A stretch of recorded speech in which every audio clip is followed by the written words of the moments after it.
Hello, everybody. Welcome back to BareRose Garage Saturday Night Pickup Live, huh?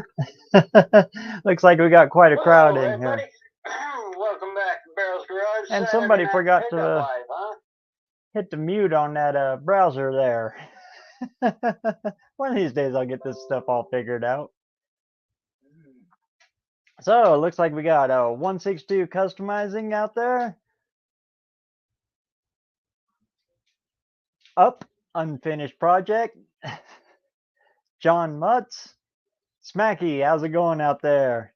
William Saunders, hey, how's it going, man? Out of Order Garage. That's a heck of a good name right there. Hey, Nolan, what's going on over there at Wild Rose Garage? D. Skaglin? Skaglin? I'm sorry, I don't want to butcher your name, but thanks for coming in. Dean, how's it going down there in New Zealand?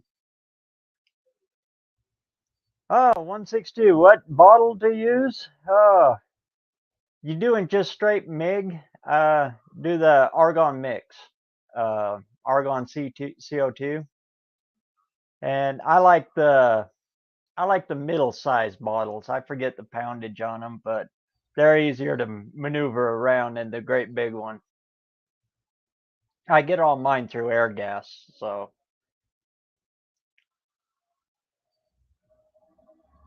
So what's everybody doing? I posted a link up there. Hey, looks like we got somebody here wanting to come in.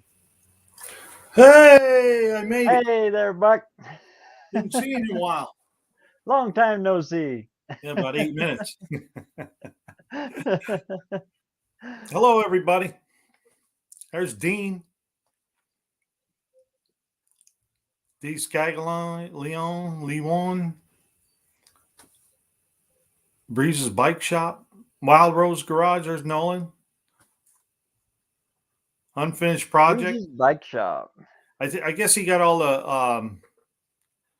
the anti-seize off. There's 162.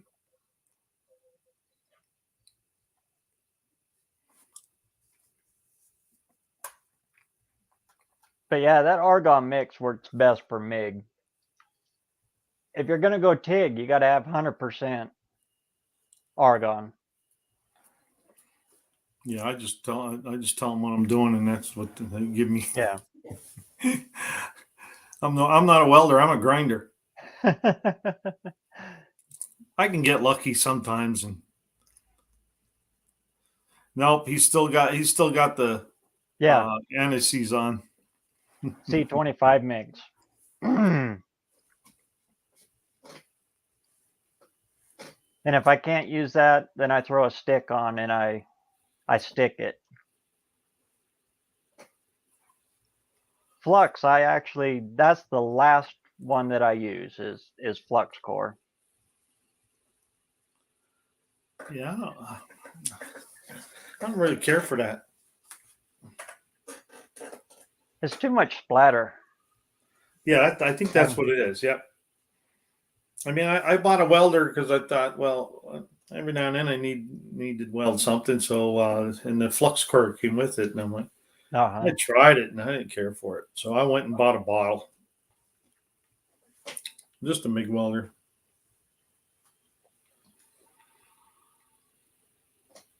Now my 100% bottle for TIGging, it's just a little bottle because I very, very rarely TIG.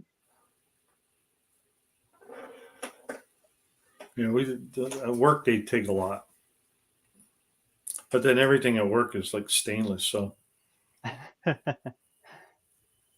and my shop is so cluttered that, yeah. Except for the tools. Yep. Hey, Smackies.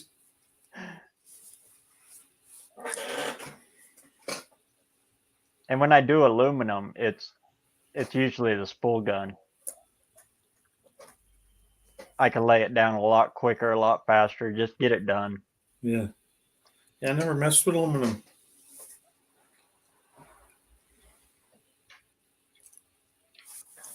But TIG, boy, you just got to clean and clean and. and I'm usually trying to hold the piece while I'm welding it, so I can't get the filler. It's too much going on. Yeah, you got some foot action. You got this. Yeah. And then try to hold on to the piece yet too.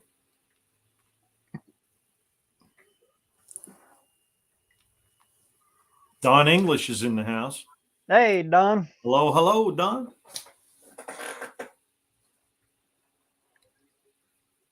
It's almost a month away till Carlisle. Or a little over a month. I've never been to Carlisle. No. Of course, it's a little bit of a jump for me. Yeah. My nephew lives right there in Carlisle. And that's where we went to the racetrack, is right outside of Carlisle. I think I'm like 36 miles or something like that. 39. It's still an hour and 45, 48 minutes away or something like that because of the traffic and the roads.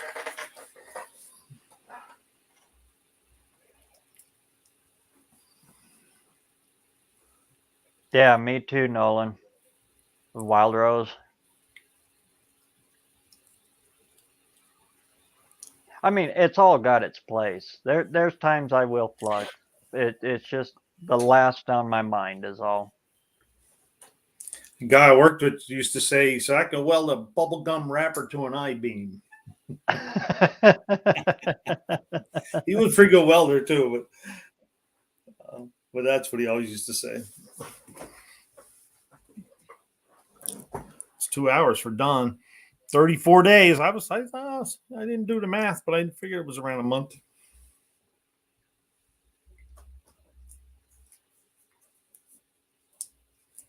I haven't been there in a long time. I think the last time I went was motorcycle stuff.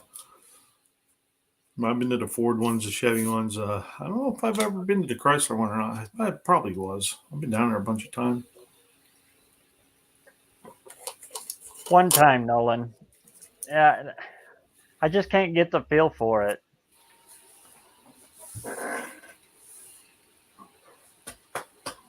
It's quick. Of course, anything with aluminum is quick. That stuff just.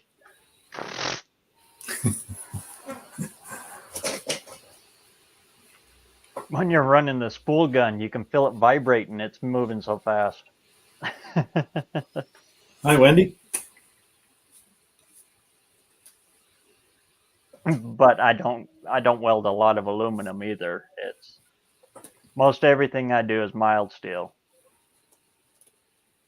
Yes, unfinished project. Well, I just sold my Harley. Where is it? Right there.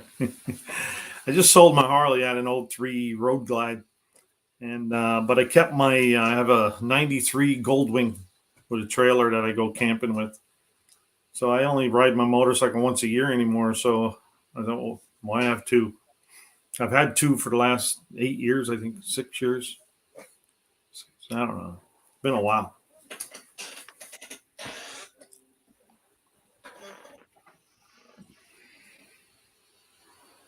But I sold my Harley to a guy at work, and he says, "Hey, it's out in the parking lot. You want to take a rip? Take it for a rip." So I can always ride it if I wanted to. Just don't ride it as much. Pre-lubers. Yeah, I just don't ride it as much. Oh, hillbilly pre-lubers unite.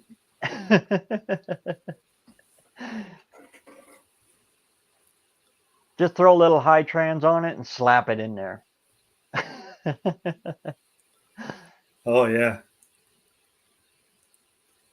I learned all that up at the ranch.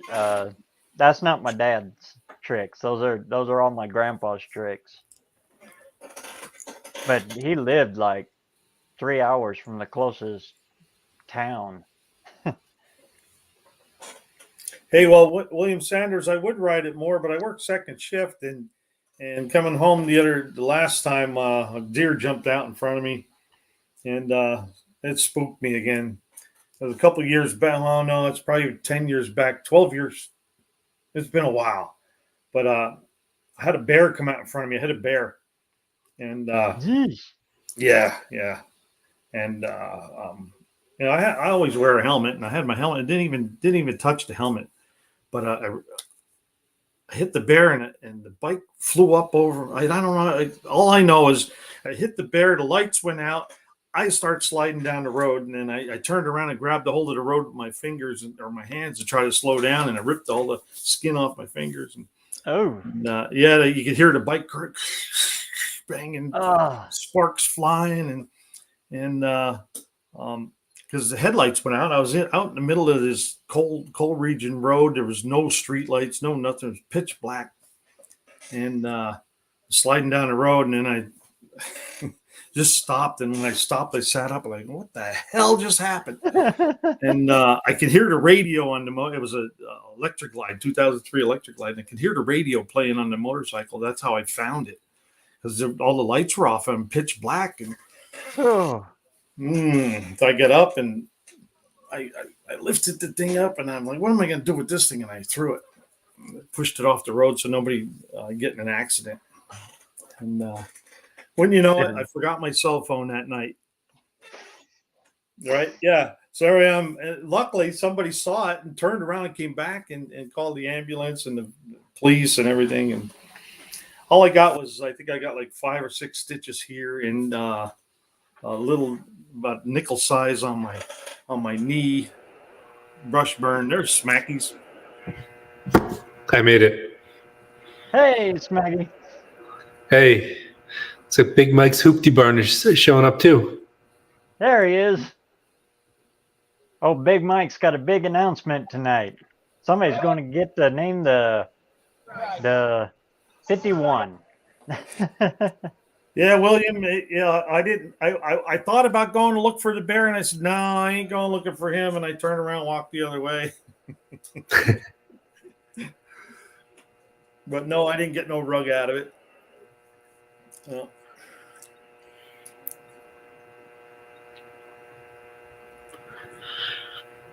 I had a bunch of scary experiences on bikes. I don't ride anymore.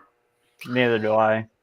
Yeah. Yeah. Well, once you get, I've wrecked a few, but that one really, it was a black bear in the middle of the night. It was like 9 o'clock at night. It was pitch black out, and all I saw was, their eyes are in front of them, and they don't glow. So I didn't see him until he was in my headlight. And I don't even think I hit the brake. It was just boom. Yeah. No, when I had one, I never rode at night. I only rode during the day, and it was only for like cruises, not in traffic, and just enjoying the back roads. And it's worse now in traffic because people on their cell phones and stuff. And yeah, I've got run off the road a few times because of that.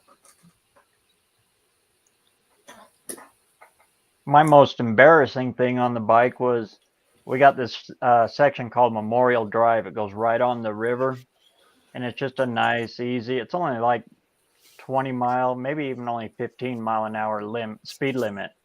Just kind of wanders around the Snake River right in downtown Idaho Falls. I got my feet up on the highway pegs. I had ape hangers on mine. Just, in my own little world. Comes up to Broadway to the stoplight, and I'm sitting there, and all of a sudden the horizon starts to do this, and I couldn't figure out what the heck. I forgot to put my feet down. I just laid it right over. Yep, we've all had those. Yeah, I did that. I had a little Honda or Suzuki 450. I did that with and fell right over. Yep, I was at my office. I was kind of walking my way back out of a parking spot. I hit some sand with one of my legs. It went back up that way, and the bike went that way and on top of me. What's up, guys? Wasn't a Travis? problem. What, Travis? Hey, Travis. Hey, I got a funny motorcycle story for you. Oh, good. When I was in Wisconsin, me and my buddy were riding, and we pulled up to a stoplight, and I looked over to ask him something, and he fell over. It wasn't that he forgot to put his foot down. There was a chuck hole that was probably about, yay deep. He put his foot right in it,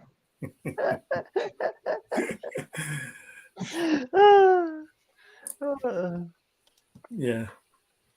I remember Well, coming home one night, and I went over the river bridge over the Snake River, and it was late October, just before it started to snow. I rode that bike all the way until it snowed. When I come across the river, I went to hit the clutch and I couldn't clutch it. The ice had built up on the clutch handle. oh wow. Oh, Lord. So I had to throttle and kick it into neutral. Coast off to the side of the road and break the ice and break the. Oh man, that was a cold ride. Yeah, I don't like riding in the cold. There's a guy I used to work with. He had a little like 250 Ninja. That's the only thing he had. And he rode that rain or shine, snow, whatever. He came to work every day on that bike.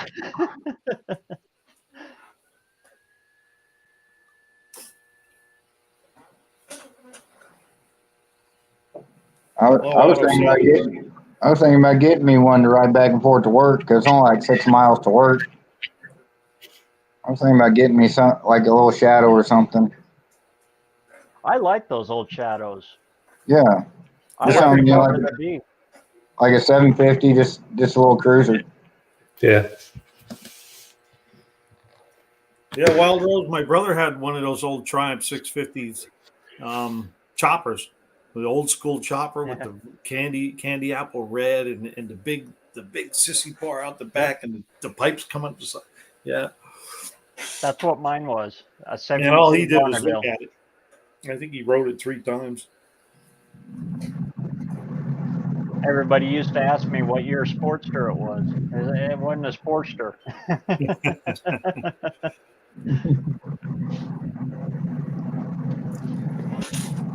But mine was a 70s chopper, so it had 6 overs on the front, but it had a stock rake, so you sat real high in the saddle. It was I got you.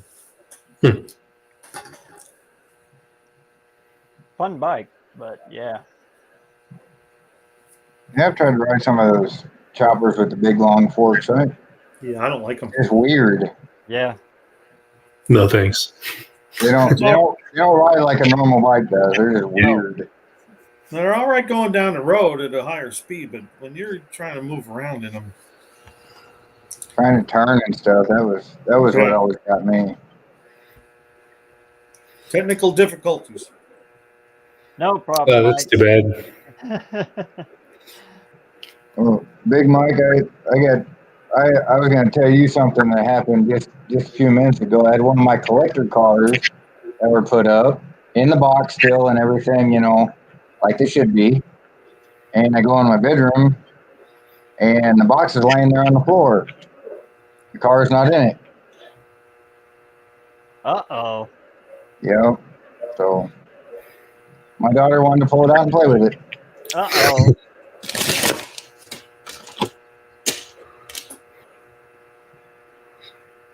And it's one of 426 of them that were produced.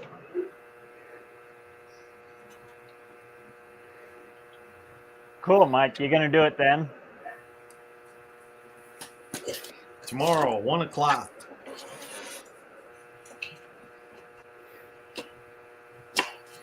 Well, that's what I forgot to. Oh, I even had a list. But in 2 weeks, I can't do the Saturday Night Live. All right. But I could do a Sunday. So. You'd be competing with Tony. Well, if I do it, Tony's is 8 o'clock or something, isn't it? I can't remember. I'm not sure what time his goes on. I'll just go a little early. 7 or 8. Yeah. Which, I mean, that's fine, but more people like to watch Tony than anybody else for some reason. Right. Oh, yeah, I would. I just have to do a quick one right before he starts because everybody's going to go over there anyway. Yeah. But I'll be on vacation. I'll be out camping, so I won't have any good internet access. And plus, I'll be in a tent. So it'll be pretty rough to try to to do the live and then do the reviews yet too. We use a sticker. I don't think I sent you one, Dizzy, did I?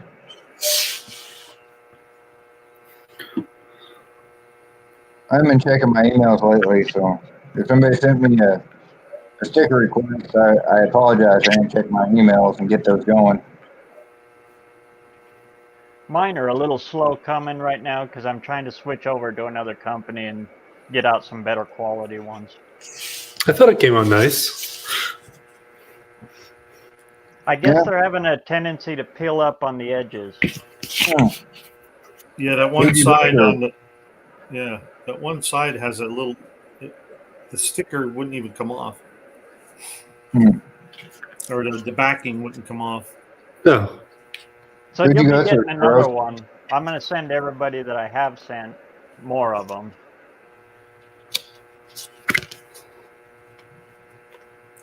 Who'd you go through? Oh, go print. Don't do it.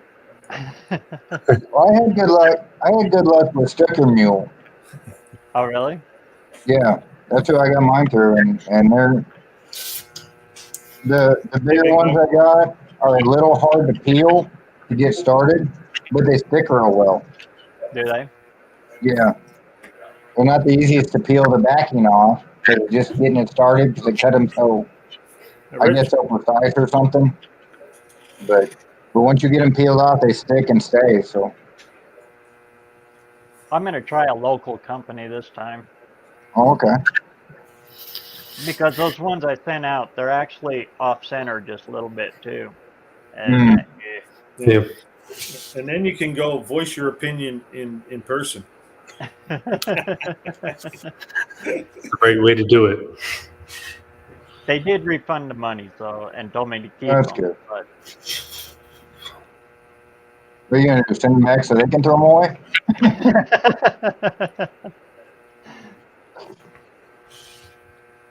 and it gives me a chance to get the business cards and everything in order. Yeah, that's what I want to do. I want to do the business cards like Buck was showing earlier. Yeah. With the QR code on them.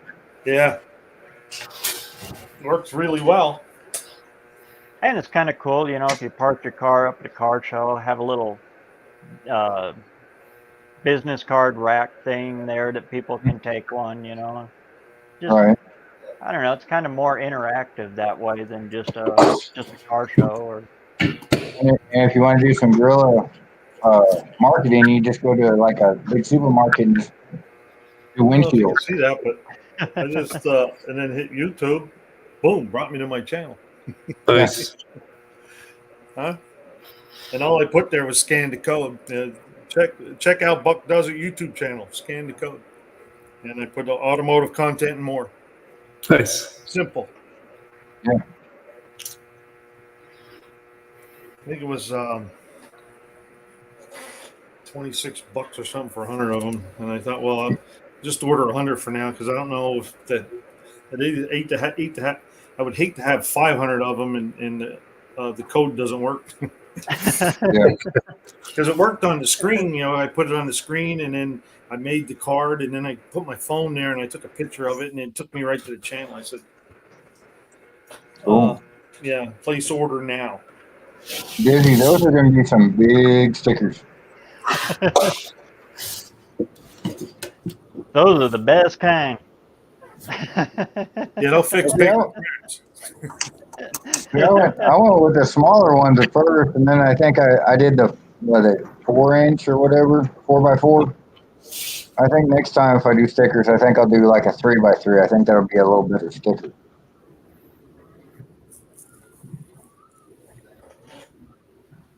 Won't be too overly done. Yeah, I was thinking, you know, quarter glass size. You know, you see the old race cars, the quarter glass is always full. And you Right. get as many as you can in there.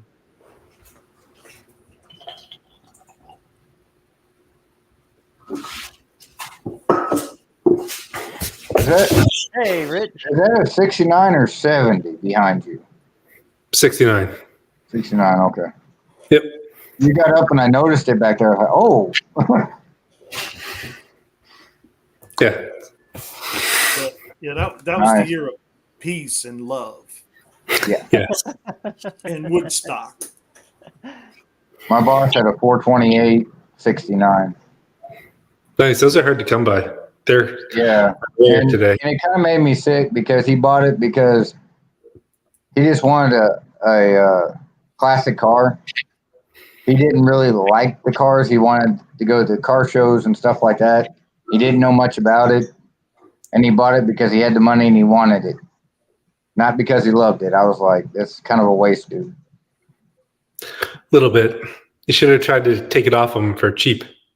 No, he was always looking to see how much his investment was going up. It's no fun. I drive mine a lot. Yeah, unfinished project. I think I spent like $48 for 25 of them. 3x3s they were. Well, 3 in circle.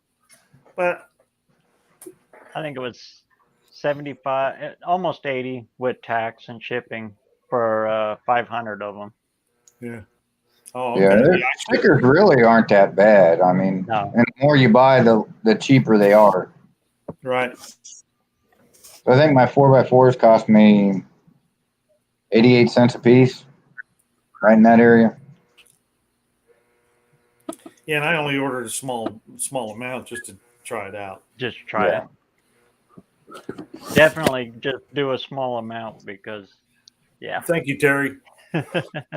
Well, heck, my first one I got 250, and I think I got like 25 left. On my other ones, I haven't sent any of the big ones out with all red on them, but. Yeah, well, I was going to go down to Office Max like BareRose was talking about and see how that works out. But I just found out they do stickers too. I was already clicking, so I clicked away. I did it too. Yeah. A lot of times, I spend more money on lousy lottery tickets than or losers rather. Yeah.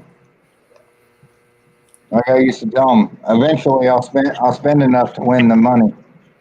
Yeah, no.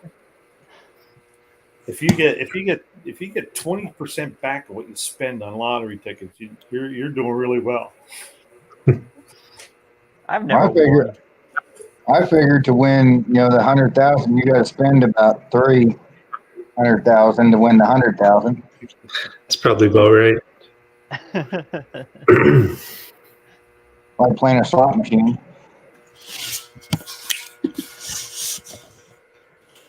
But I hardly ever buy them, so that's probably why I never win. Maybe 1 or 2 a year. Yeah. You have to play to win. Yep. Yeah, every once in a while, if I'm in a store or something, I have a couple extra bucks, I'll buy one. Buy a scratch ticket. Kind of gave up on the Powerball. Yeah, I gamble with Fords. We got a guy at work that does it. I pay him $20 a month, and he does the tickets. At BareRose, your gamble is will it or will it not blow up with the Fords? Oh, BareRose, did I tell you that I'm almost confident that I have a burnt valve on the passenger side of the Mighty Mouse? Oh no! Is it almost positive now?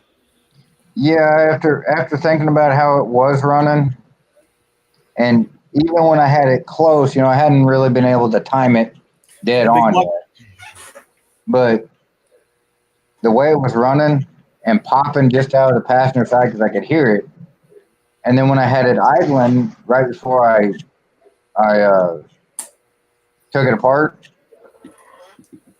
it had a dead miss on the passenger side. So I think I got a burnt valve on the passenger side. So I got to get my buddy. Huh? How's the cam? I mean, I hadn't pulled the intake yet, so I don't know. But I gotta talk to my buddy and see if I can get those aluminum heads from him. Yeah. and then I'll pop everything apart and I'll check the cam at the time. So, or at least look at it. So, hold on a second. My wife's trying to use the blender.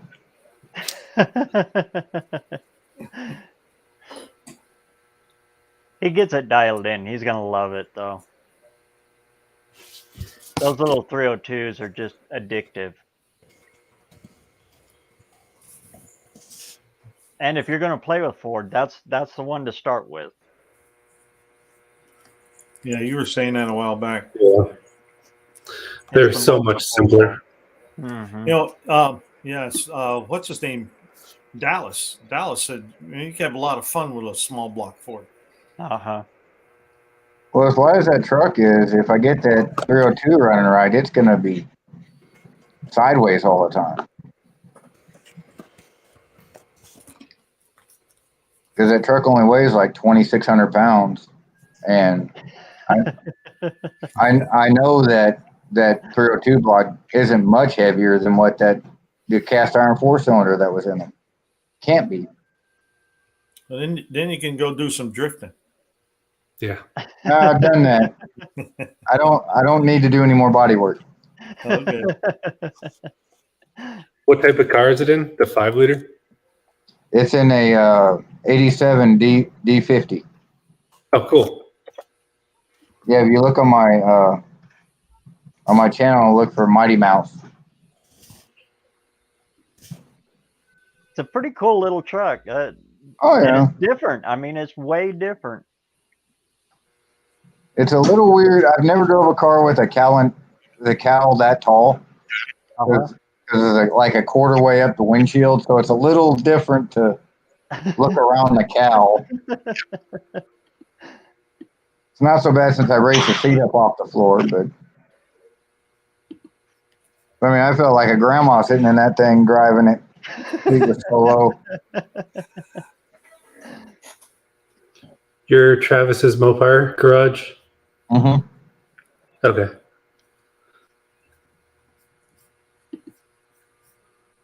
Yeah, the slash Ford is kind of a joke. It's just kind of stayed there.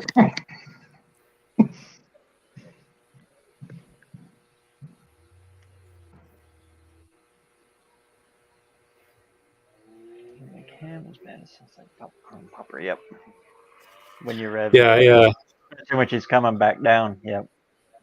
Yeah, well, it doesn't sound I like was that. I happy. mean, when I was cruising it, after like I said, once I had the timing kind of close, you just hear a steady pop out of the exhaust, just pop, pop, pop. So it sounded like a burnt exhaust valve is what it sounded like. yeah.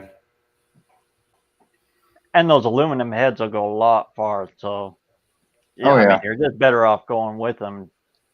Well, and they're free. Yeah. They're I free, mean, so you can't argue with the price. no.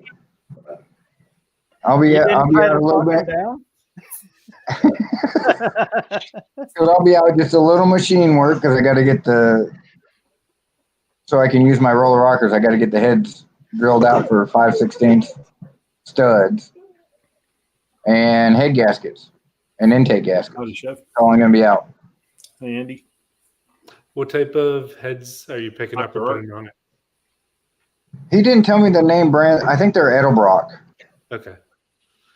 I had Trick Flows on my 5-liter. I have Edelbrock on the car behind me. But yeah, like I said, I can't disagree with the price. Yeah. Free is good.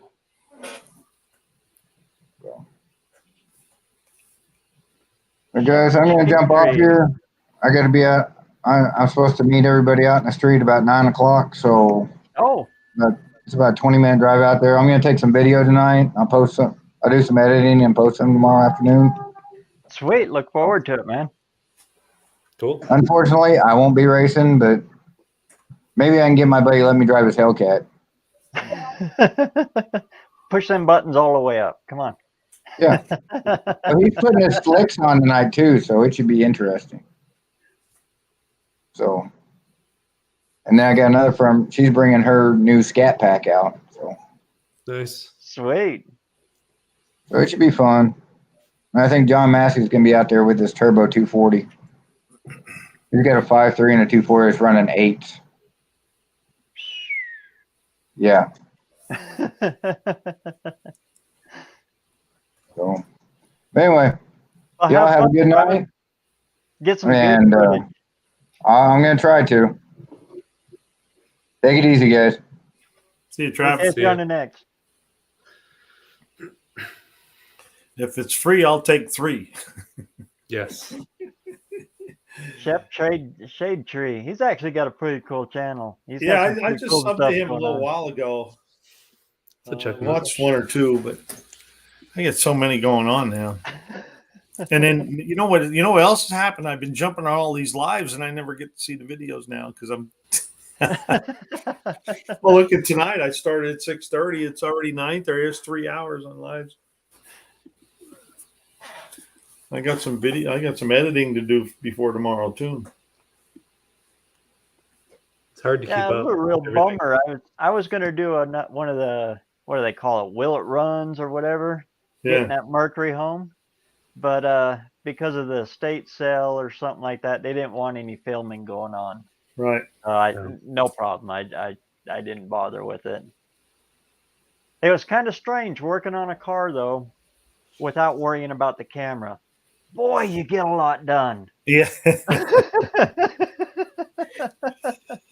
yeah. When I got a lot of tinkering to do, I leave the camera off, and then I'll say, "Well, this is what I did," because otherwise, I got to go check and see if I get a right angle and all that.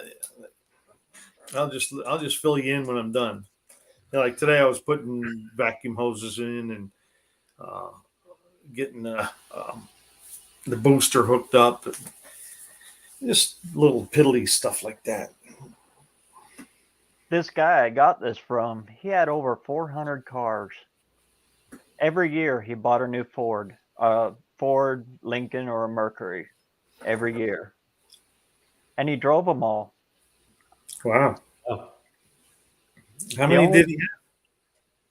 He had over. It's about 450, I think, Wow. total. And the only 3 on the place that weren't Ford Motor Company was he had a 53 Cadillac, a 1909 Studebaker double cow, cool. touring car, and what was that third one? A 39 Buick coupe, straight 8 coupe. Other than that, they were all something to do with Ford. I really wanted that 58 Skyliner he had in there with the retractable hardtop. Oh Oh, yeah. those are awesome. Those When I are was hard to growing come up, by. my neighbor had one brand new. Well, he bought it brand new. By the time I saw it, it was already 6, 7, 8, 9 years old or whatever. And But then I guess something. 28,000 was way too much for me. Then something happened to it, and they parked it up in the woods, and it sat there until it rotted away to nothing. Oh man. Yeah, yeah. I remember when they pulled it out; it was like just about breaking in half. It was bad.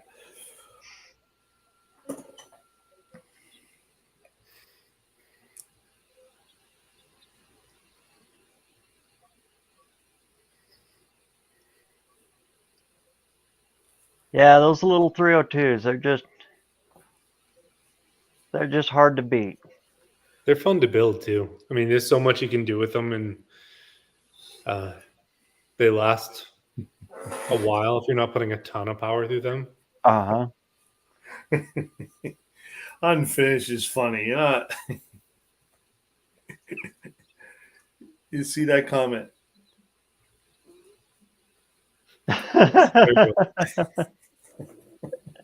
Yeah, and I'm sure he doubled up a few.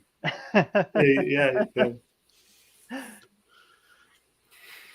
Yeah, I'm starting to think now that I'm getting close to finishing off that car, what do I build next? And where does it go? And some of those were tractors too. Yeah, he had a lot of tractors, farm equipment. You have 22 fox bodies? That's a lot of fox bodies. Shade tree. 22. Didn't he say he had like 30 302s laying around at one time? Or 20? I forget. He said that he's pretty deep into 302s. Dad builds them. I thought he said he had. He has about 20 302s laying around. You should be able to make one out of all of them.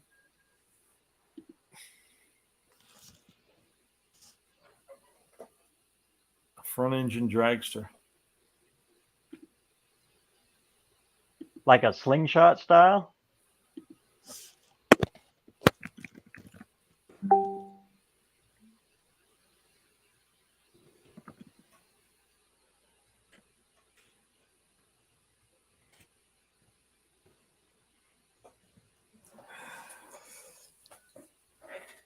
Yeah, those old front engine dragsters, they were just cool. Back before everything got aerodynamic and fiberglassed up. That's not me. Not me. That was me. That's just a habit of mine. And people say, "So, oh my God, look what happened." I say, "It wasn't me." Hey, you get a kick out of it at work. Something will happen. So it wasn't me. My warranty is probably up on that 58. They want to sell me an extended warranty.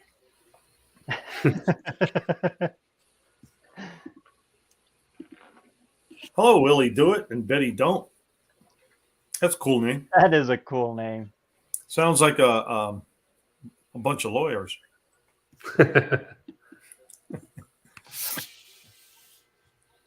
Or a lawyer firm or whatever. Boy, if David's got something for it, it's gonna do something. Yeah. You know what I found? You know what I found in my toolbox I was rooting around in the other day? I pulled this. I have a horsepower. How to build horsepower, right? Volume 1. And I looked, Really? David Vizard was the Yeah. author. I was like, my God, I think I bought it in 1990 or something like that, or 92. I don't know. I'm like, cool. I'm just watching him. Matter of fact, I just subbed to him. Yeah. Volume 1.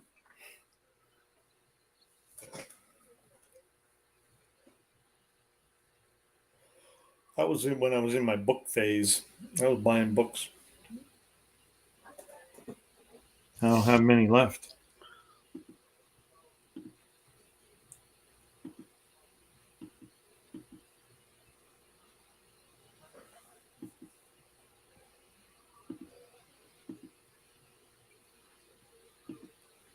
Am I running the torque converter? Yep.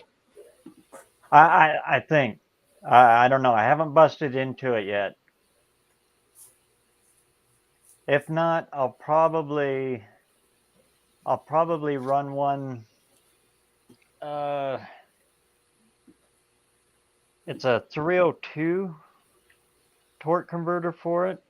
It steps the stall down a little bit. I remember the combination, but See I a don't doctor. right now. It's on the tip of my tongue.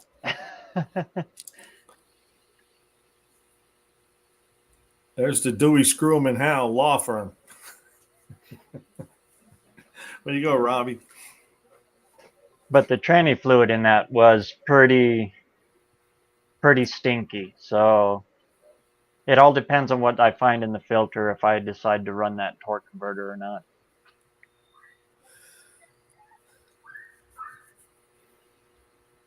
That's kind of funny because if I were just building it for driving around here, I'd just slap it in and just drive it until it, something bad happened. But with all those miles, there's a lot of open road going from here to Sykeston. So kind of thinking about all that stuff. Yeah, Willie do it and Betty don't. I was just having fun. That's all. No offense.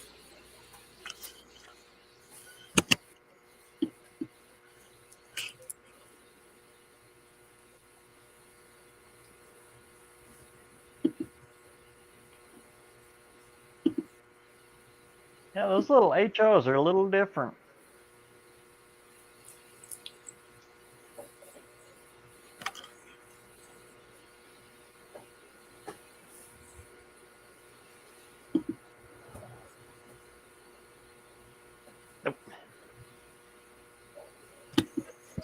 It's kind of strange. The comments on this screen here, they go and then they stop and then they and I try to read all of yours and then oh, where'd he go?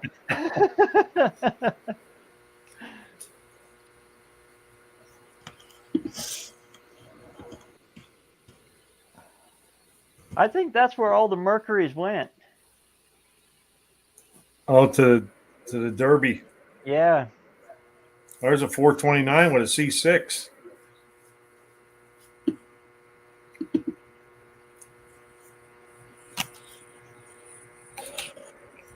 I got to thinking, I don't remember seeing too many of those, but then I'll bet you the Derbies back in the 80s and late 70s probably gobbled them all up. Yeah, they do a lot of it around here too. Then they have the little 4-cylinder ones too, and then they have the minivan, minivan figure 8s. Oh my God!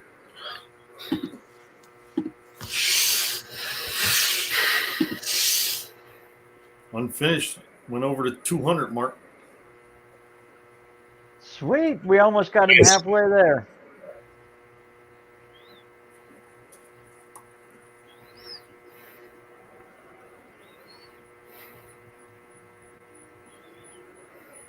Yeah, Don English says I don't do Ford, but for $200 I can turn it around. Yeah, you can. Are all of you going to the No Name Nationals? I am not. I am. Yeah. I am not. I cannot make this year. I have a job that has very strict travel schedules and vacation schedules. You'll be watching the content though, right? I will be here watching it, streaming it from my office. See, you're going to be there. Yes. Yeah.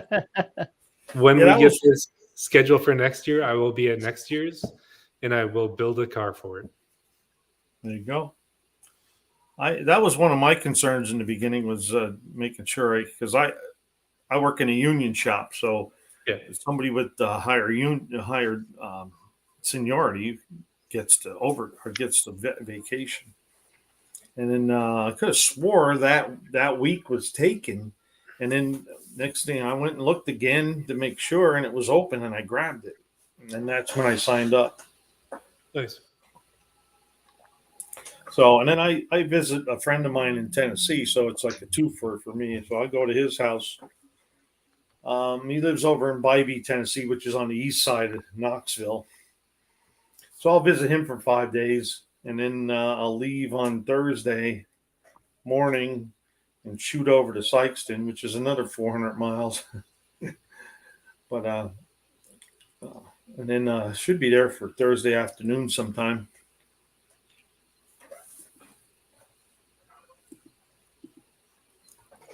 Yeah, Andy, you were saying that yesterday you were going to get a convoy together. Or was it yesterday? I don't know when you were on the live with John the other. Yeah, that was last night, wasn't it? Getting a convoy together, but Buzz said he was going to do something about arranging convoys. I'd be willing to do something like that. I'll be headed out of here, going across southern Wyoming, down to Cheyenne, crossed over.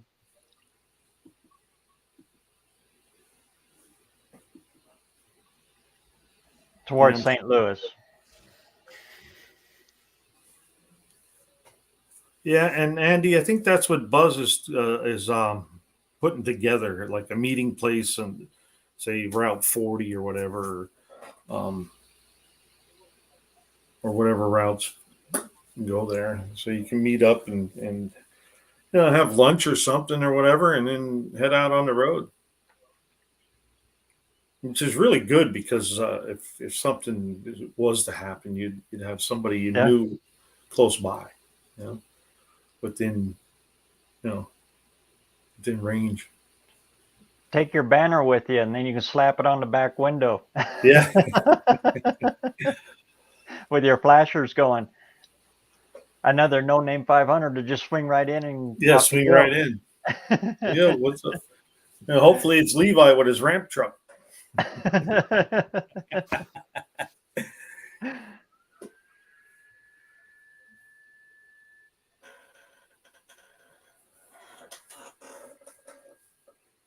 That ramp truck has got some good content there.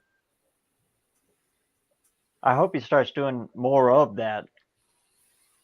Yeah, that's what that's what Dallas said. He said, "Well, run the ramp truck with the car on the back. Take that down the track."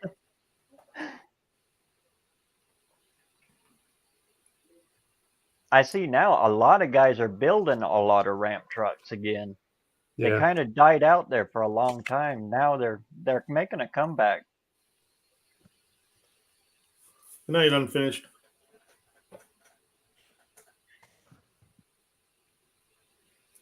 Who just said there's nobody here near Jersey? I live in Pennsylvania. I'm in Massachusetts. He's in Massachusetts. Massachusetts. God bless you. I've been there a bunch of times. It's an okay place.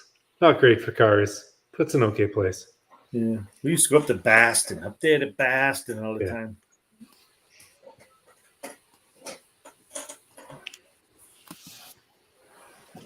Are you over by the coast, Mackie? Yeah, I live 5 minutes from the ocean. Oh, That's why he's North- got to keep all them cars inside. Yeah, or else they'd be rusting away. Yeah, the salt will lead them up. Yep. Yeah, I live in a nice little coastal town up here, and it's quiet, but it's there's a lot of things to do if I need to go out and have some fun. Hey, this is Don English. Hey, Don. Oh, howdy. Howdy. hello, Don. You're just talking about this convoying for the, or whatever. I was thinking we could, like major routes, we could all do like a sign-in sheet at a rest area. You know who's ahead of you and how far. You know what I mean? That would be tough to do though. Well, because Buck, you're here in PA, so you'll be going out 80. No, I'm actually heading to Tennessee like the week before. Oh, okay. I'm visiting friends down in it's called Bybee, Tennessee, so it's like east of Knoxville. So I'll be there for 5 days, and then that Thursday morning I'm going to leave at their house and then shoot over to Sykeston, which is still another 400 miles. So yeah, because according to Google Maps, it's my shortest way is going out 80, go Ohio, through Cincinnati. I figure we'll probably be going by Jason pretty close, so we might hook up with him. And He's hey, a heck of Don, a when guy. you're down at Carlisle, did you say you're near Gate 3 or something? Yep, I can see Gate 3 from our spots. Okay. We could last year. There's one stretch just for 60 to 62s. Okay. Where we can see the gate from where we're at, so it's really convenient. Big Block Kings. That's a new one for me. New Mexico. There's Clint. Sweet.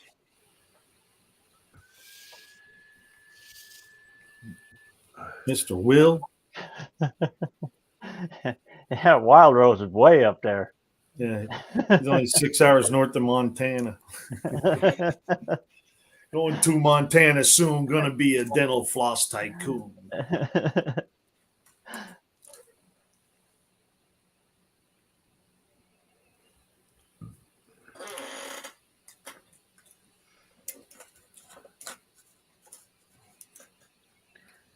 I'm sure 80 runs past a lot of people.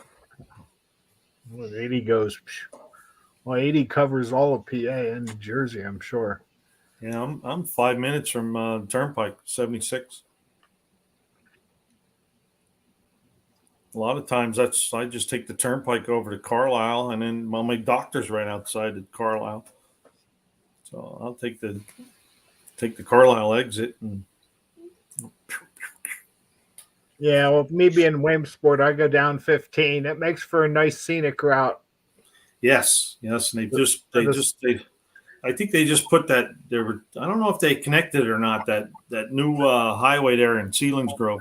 That byway, yeah, Yeah, it's a work in progress. But yeah, they're getting a bunch done. that's They pretty just- cool looking bridge. Yeah, there's a lot of engineering in that unit. Yeah. I'll Is go that that you, way. Mike? We go that way every once in a while, and I'll stop just to gaze at it. It's just, Yeah. But they just opened up a stretch of that, like 5.5 miles. It is opening it for bikes and walking, because they're not done with it.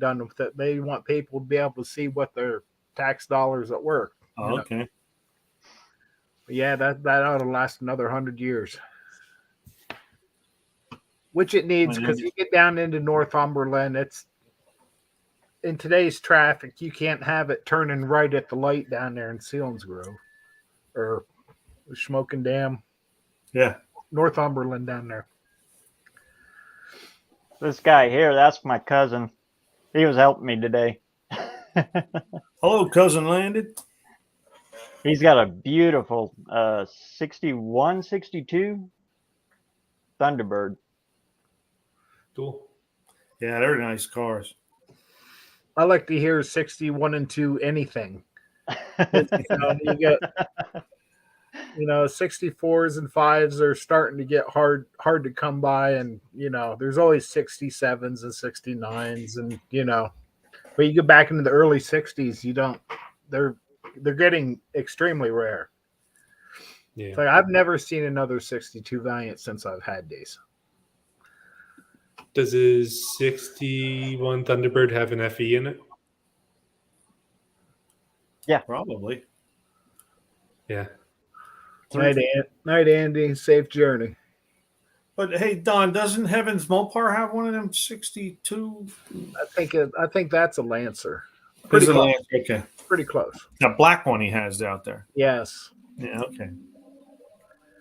John Wilburn, who won Big Mike's. He had technical difficulties. He'll be going on tomorrow afternoon at 1:00 Central. Well, we already know who won.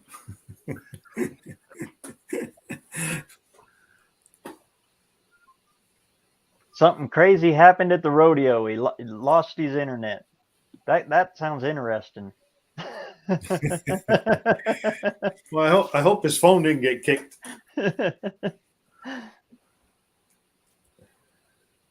I wonder if he tried to ride a bull.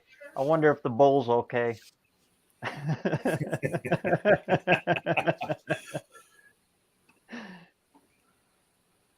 Oh, and Wild Rose had one there. Down here, most everything off the freeways got diesel. It's actually pretty easy to get diesel that I've found. Well, until you got to get out your credit card Oh, good Lord, yeah. or cash. Anymore, it's like a slot machine. You put it in, and then you pull the nozzle out, and you wait for pineapples. Yeah, you wait for the click and hope it's soon. Yeah, and you got to fill up at half tank because otherwise you can't get no more than 100. Actually, my truck, I'd probably have to fill up at 3/4. How big's your tank? 36 gallon. That'll get you a long way down the road, though. Yeah, even at 289 or whatever it was, 319. It was even then. If I went too low, I'd only get $100. Now, oh my God. Well, now you're cut off at $100. Yeah, it cuts you off. Yeah, I have to put the card in twice. That's why I say that if they got a limit, who says you can't make a second transaction? Right, you can, yeah. I'm glad I don't have a diesel, so I don't have that problem. Yeah. Well, I bought that truck for the price. I didn't buy it for the diesel. Plus, it's a 1-ton. I don't need a 1-ton. I can get away with a Ranger. I'd love to have a little Ranger, just Yeah. enough I can throw shit in the back. Well, Ollie's Garage, he's got a 56 with a 390 in it. Boy, he did a good job with that.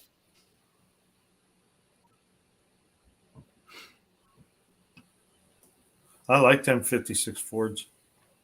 You know what? There's too many of them I like.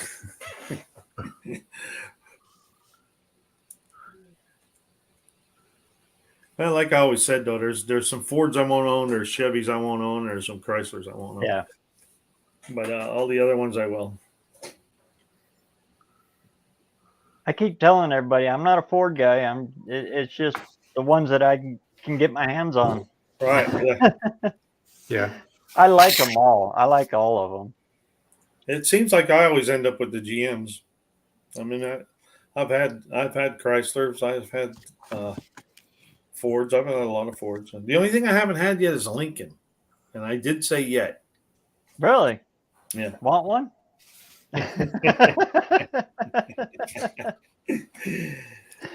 These days, I had a bunch of Cadillacs, a bunch of. I really haven't had any big Mopars. No, I haven't. That 97 I got with that 68, I got it home. Square tires and all, it came home. Surprised me when it fired. No chain slap. I was expecting chain slap in that Triton.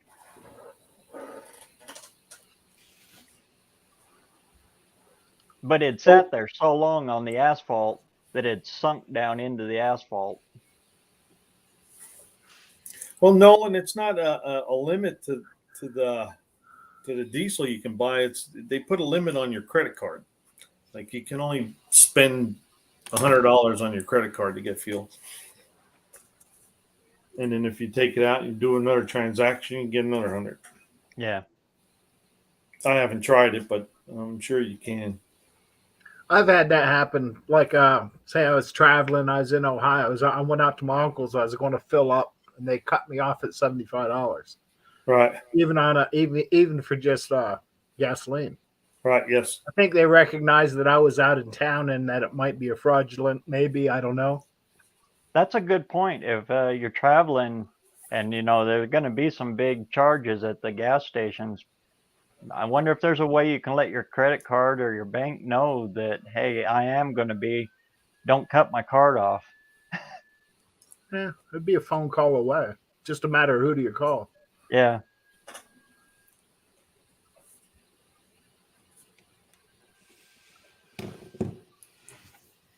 We did have that happen once out on the road, but that was a long time ago when all this stuff was first, debit cards, credit cards at the gas pumps were first starting. John says that 100 the cutoff, the $100 cutoff is mercy rule for your wallet.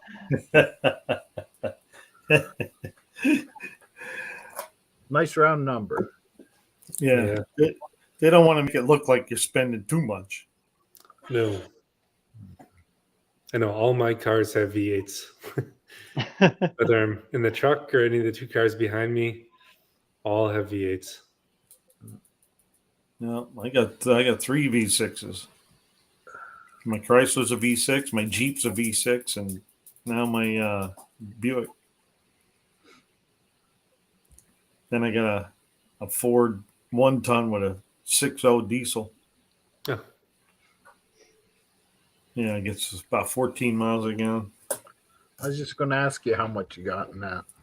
Yeah, 14, 15. I took it to Tennessee last year and I got 17. But then I had over a quart of wood in it coming back, and I still got 17.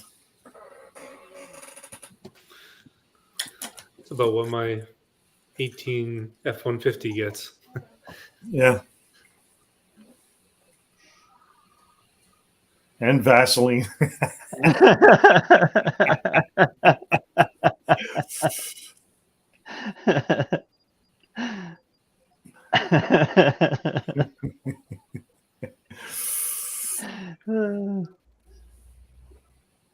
Oh, there's too much sand out here for that. Oh, they keep a bucket of sand by the pump while you're at it. Might as well throw some sand on it while you're at it.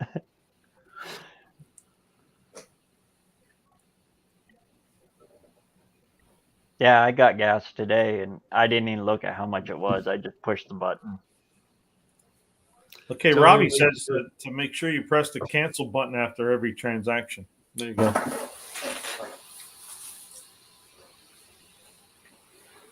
Didn't I've know heard that? some pumps will hold.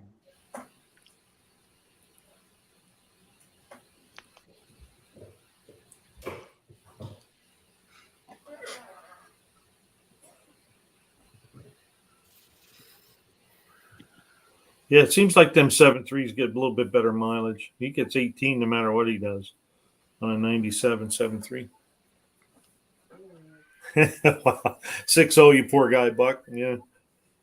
No, the guy that I bought it off of bought it brand new, and then like 85,000 miles or something. He had to put heads on it. He put heads on it. I think he said he had the heads O-ringed and stud it. It had the EGR deleted. So it's 90% bulletproof, but I have it for about 50,000 miles now. Knock on wood, no problems yet. Runs really well. Yeah, I'm the same way, John. We have one gas station, so it's either this or walk. So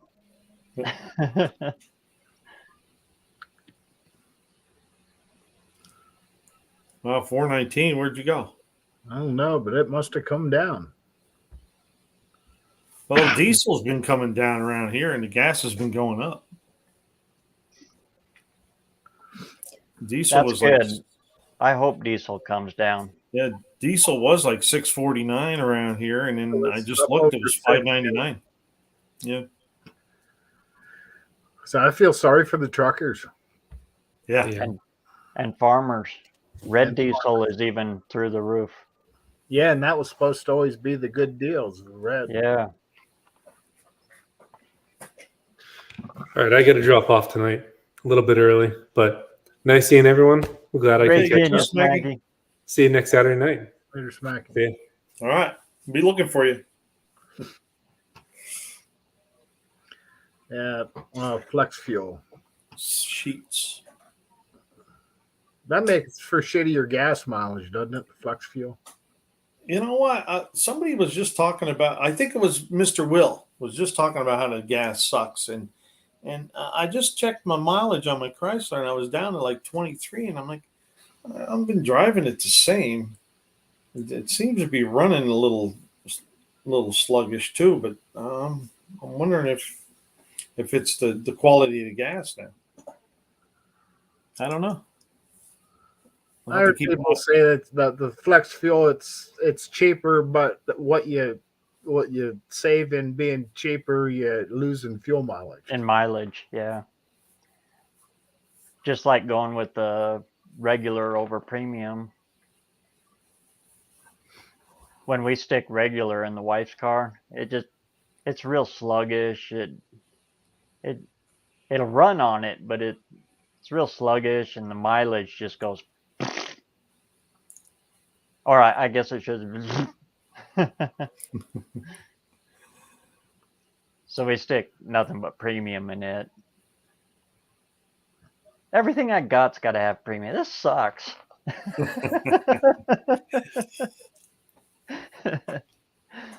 Well, I don't have anything needs premium.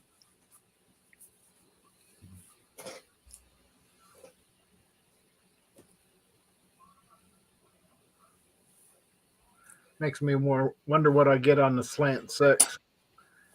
Speedometer don't work, so I couldn't judge anyway. So Gas gauge don't work either, so that really sucks.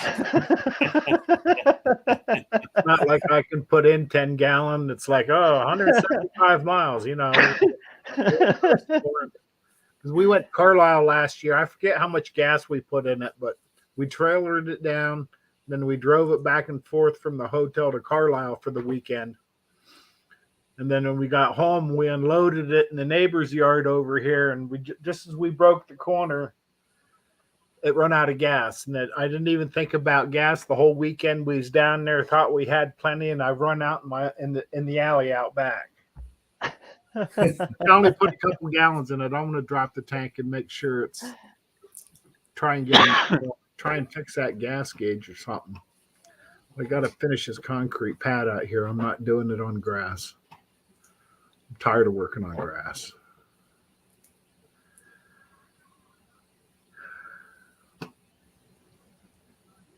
Yep, you said it right there, Mr. Will. Come on, man.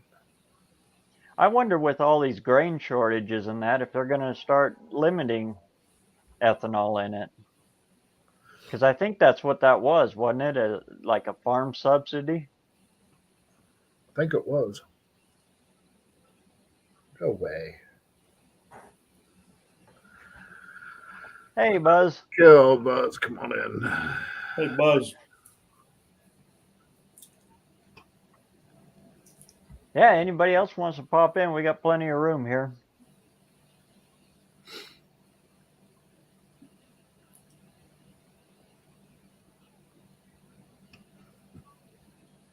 Looks like Big Block's putting 411s in his C10. Did you see his comment about the Big Block? He said, you know, they ain't made for fuel mileage or fuel economy. Ain't no replacement for displacement. Pass everything but a gas station. Yeah. Hey.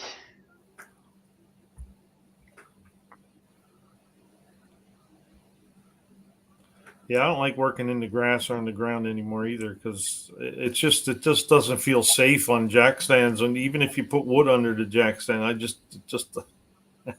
don't like being under there. Yeah, that's why I got that Buick just running the best I could to move it, and it was backfiring and everything. I got it down onto the cement, and then I'm okay. Yeah, I don't mind doing brake jobs and this and that, but I want to be able to put it up on stands and blow the front end out from under it, but bushings and this and that. All right. I can't do that on ground. No, it's. Big Mike had technical difficulties tonight. He didn't have enough internet at the rodeo. He had to take the wife to the rodeo. So he'll be on, what time did he say? Tomorrow? Central, 2:00 Eastern. Yeah. Yeah, 1 o'clock. And he'll announce it then. He tried tonight. So you still got some time to put some votes in. Unless he already tallied it up. Maybe he was saying something about screenshots. So. Yeah, he's got a screenshot of it. He just hasn't announced it. Okay, so he already did it. So you can't put no more votes in. And he did apologize. He did try to come on. His screen was just blank, and it just went haywire for him. Yeah, Wendy said she knows who won.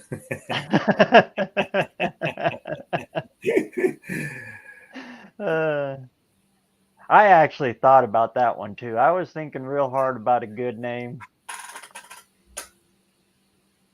Somebody out there did a really good one, and yeah, I couldn't do no better. So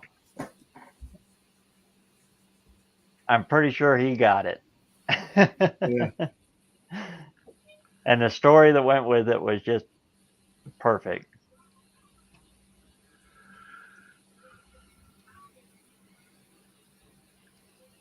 But I could be wrong. Could be somebody else. I don't know. Tomorrow, big reveal.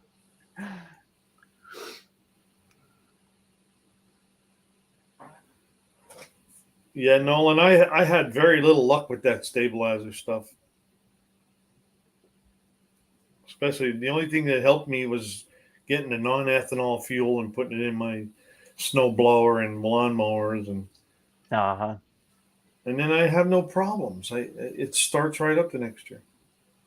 Oh, Otherwise, I'm taking the carburetor apart and cleaning all that little white stuff out. All the alcohol dried up.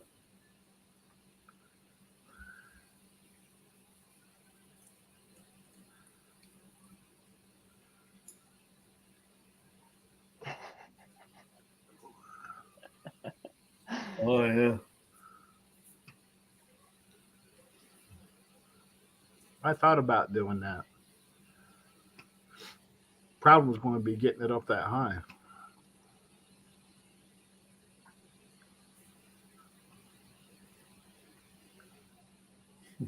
I have made jack stands out of 2x4s that way. When you cradle stack them all the way up. It works. It's good and stable, but they take up a lot of room under there.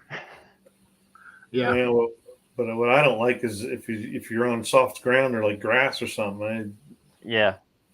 When I was young and dumb, I didn't care. I'll put a 4x8 piece of plywood underneath there and go take the transmission out in the grass. But I'm not doing that today. I'd sooner call a rollback and say, fix it.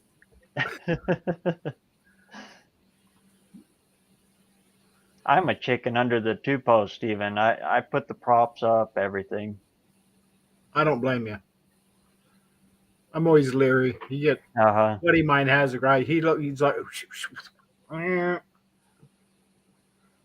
like, And then you get under there and you look, and the prop is only on by about that much. yeah, it'll be okay. Then you got to raise it up again, and it, yeah.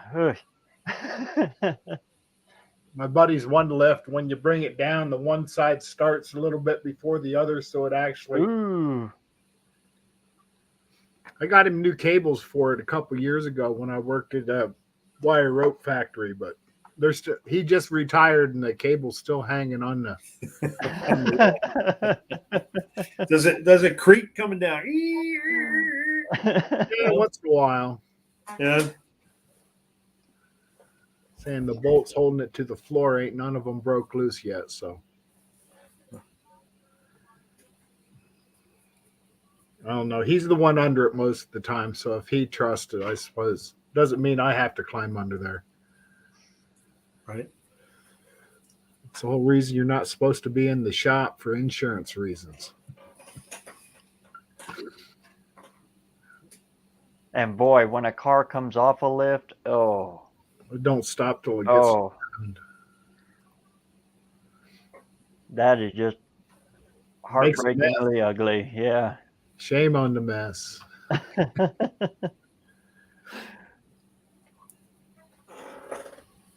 Yeah, I've used car rims, Terry. Actually, I just scrapped a couple. I was thinking I should have kept them. I had two of them that were welded together, so that would have been a nice height for a. Oh, yeah. When I was cleaning up and everything had to go. It's like. ITI. We got a scrap guy comes through. If it's sitting out on the corner, he takes it. So usually within a day or two or three. Yeah, I haven't seen any scrap guys down this way.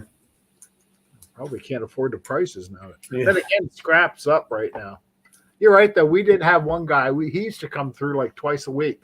Wave to him on the way by. Yeah, we used to have this one guy. He had a cowbell, and he would just ring the cowbell as he was driving down the road real slow, and then people would stop him. Hey, come in here. Yeah, I got a pile for you out back. Yeah. And all you had to do is throw it in the truck. Mm-hmm. I mean, your only costs are fuel and time. But yeah, if you can fill up a truck and cash it in, why not? It's like a garbage man. He's got the biggest wallet in town. And years ago, my neighbor had a garbage business collecting garbage stuff. He was going to give it to me, give me the truck and everything. I said, I ain't carrying garbage around. I used to hate that because I used to help him down there when I was a kid. And man, that business took off. somebody else grabbed a hold of it and there's more Yeah, part 'cause ding. we got a transfer station right down here. It's like probably like $30 a ton, and the trucks go in there. I'm sure they get a better deal, but you know how much can when these guys are charging $2, $3, $4 a bag? How many Yeah. can you fit in a truck? They're just, you know, makes me curious what his receipts are at the end of every day. Here it's like $4 if it's under a ton, and then if it's over a ton, then they charge you. Yeah, they got a minimum down here. Yeah, I think that's what their minimum is. Which they got to make their money too. And But the it's- next county up from me, Bonneville County, as long as you have Bonneville plates on, it's free because they charge it to you on your property taxes. Oh, okay. Yeah, my waste hauler just added another $75 for fuel surcharge for the year. That was You almost just can't expected blame at them. this point.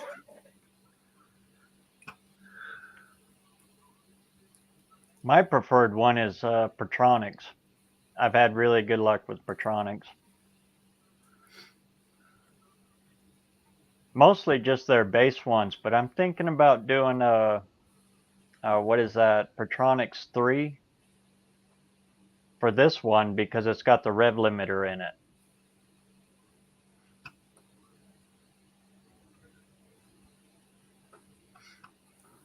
Or I'll run out of money and just run the points. 2 hacks.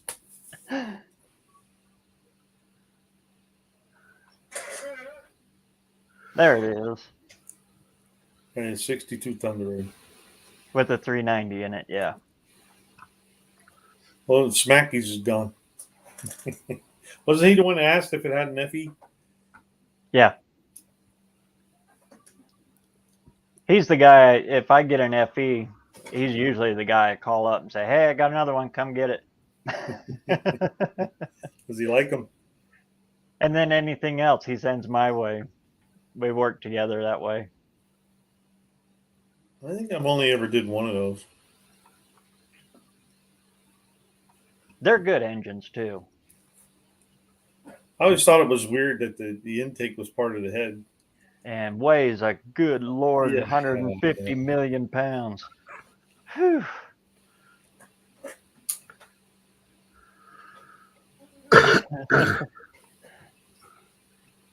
That was the hardest intake job I ever did, was on a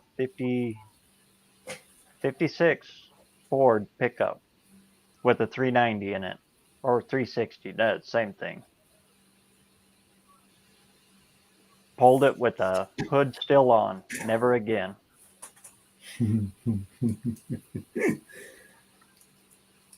Because those Ford trucks, the hood only opens about that far.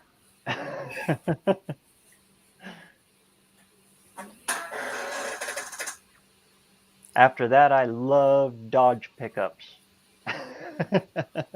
Turned you right around, huh? Yep. A friend of mine had a 61 Dodge pickup. Little, I don't even think it was a half ton. Just a super light duty little truck with a, had the 6-banger in it. But that hood would just fold all the way up and you could climb right down inside of it. The inner fenders were flat, made nice little tool brails. Oh, that thing was a dream to work on.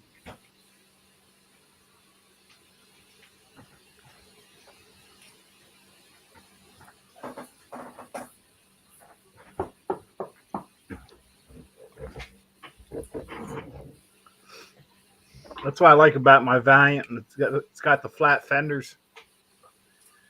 I can set anything anywhere down on that car and it'll stay, except the deck lid. Fenders, roof, hood, quarters.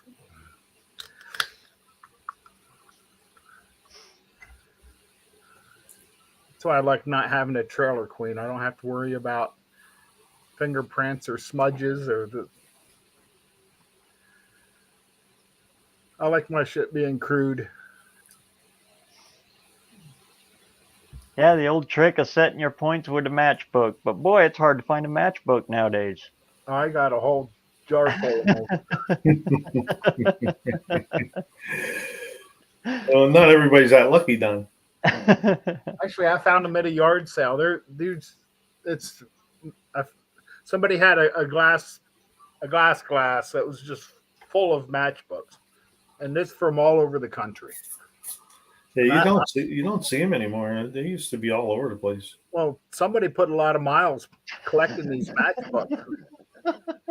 I bought them for 50 cents. I just wanted to read the matchbooks and see where they was from. Nevada and Washington and Florida and casinos, and it's just the history part of it. And they still work.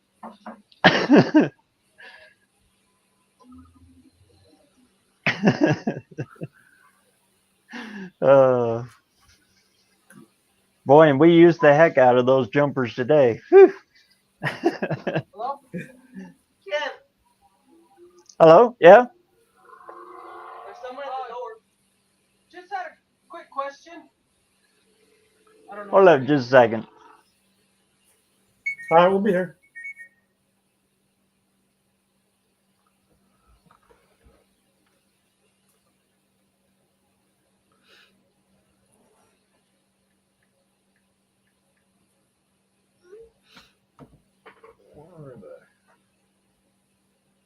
Oh yeah, there's Clint says business cards work if you fold them in half.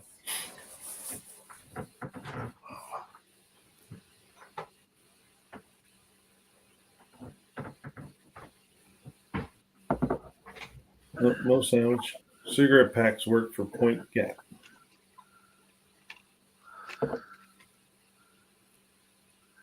Yeah.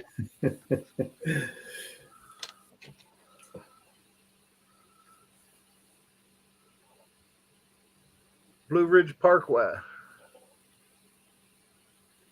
That's a big pack of matches there. Yeah, it is. That's for two. That's for a 2-pack a day guy. Right. Remember these? Camel. Is that the? Yeah, I do remember them. The camel in the suit. Camel Joe. Yeah, they had to discontinue it because it was considered a cartoon and it was enticing children to smoke. Oh, Which I can believe that.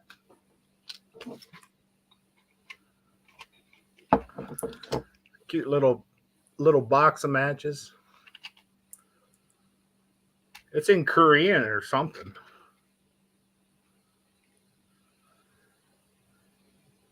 Joe Camel.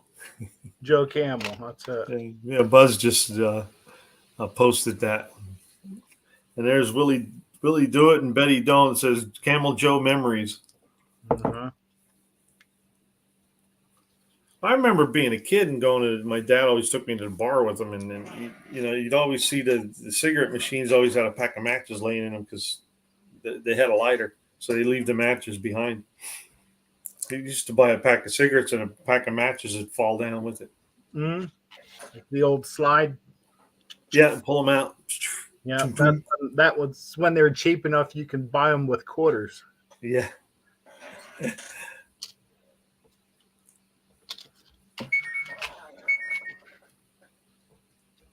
Yeah, when I quit smoking, they were at the store they were like $1.75, and then in the machines they were $2.50 a pack. And now what are they, $8 or something?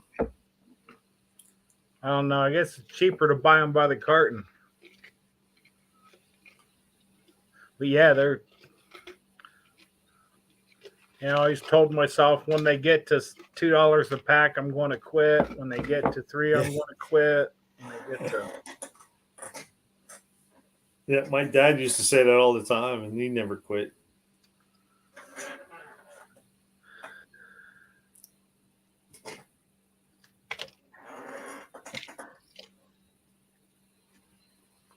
trying to read these matchbooks and realize these cheaters aren't doing it anymore. Yeah, I had to up my prescription or yeah, it's from 250 to 3. I just go to the Dollar Tree and buy them for $1 a pair. Well, now it's $1.25 tree. $1.25 tree. Yeah, everything's $1.25 now. It's not $1. Everything used to be $1 at the Dollar Tree. Now it's $1.25. TI Mopar, good for you, man. 12 years ago, that's great. It's 20. It was 24 for me. I hope to someday quit. It took a long. There he is. He's back. Oh, a guy going down the road lost a wheel bearing. So I let him park it over here off my driveway till he go get a trailer. Wheel bearing, that should only if it's an older car, wheel bearing would only take inner or outer. Oh, it's a new Cadillac. You know, Oh, never mind. New Escalade. Let's say it's on something older, you should be able to just take the king nut off of it and pop the bearing out. Yeah. Yeah, if it's something older, I probably got it out in the backyard. thanks, TI Mopar.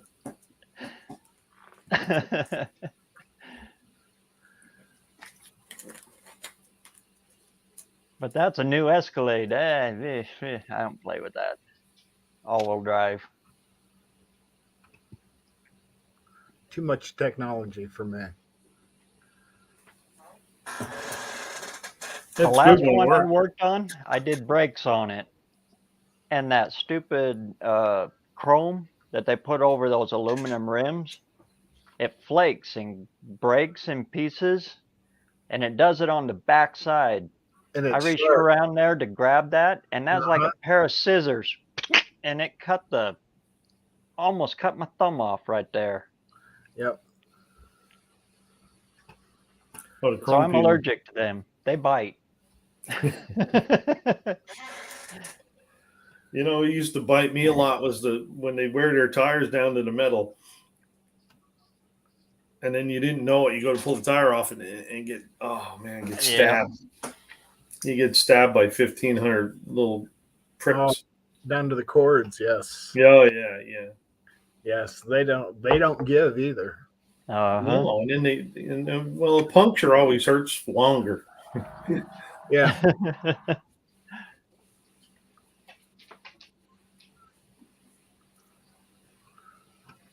I don't care I don't care how you clean it. It hurts longer. Same way with like a paper cut. Oh yeah. Oh my God! You just get a little slice from a piece of casting or something on an intake or whatever. It'll hurt for days. Wait for it to scab out.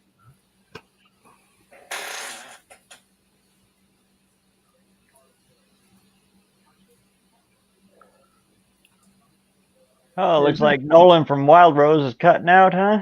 You have a good night, man.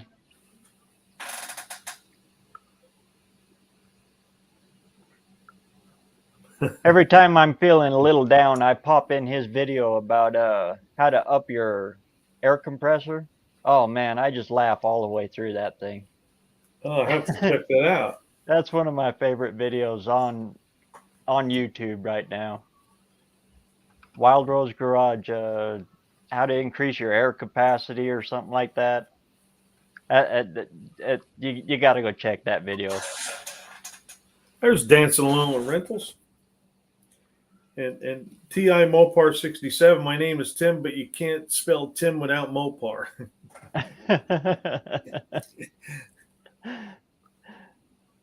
So that's where that comes from. Now we know. Now we know. And now you know. Well, at least if we get CB radios going to no names, everybody already has their handles. Yeah, how about that? Well, mine used to be Luigi. My buddy used to ride with it was Mario. Yeah, we're from Mom's family's from West Virginia, and down there a lot of it's CB radio, even a few years back, because It was tough getting telephone lines that far out. I mean, everybody runs an antenna up at the top of the hill, and that's how they communicate. I mean, sometimes it's better than a phone call. See you, Mr. Will. We used to do a lot with CB2. Yep. He retired from state being a welder. I'd like to see one of his stubs. That's back when all the bridges were mostly the iron grates, bridges and this and that. And he said that he'd be out there on the bridge, traffic going by all day long. Never got run over.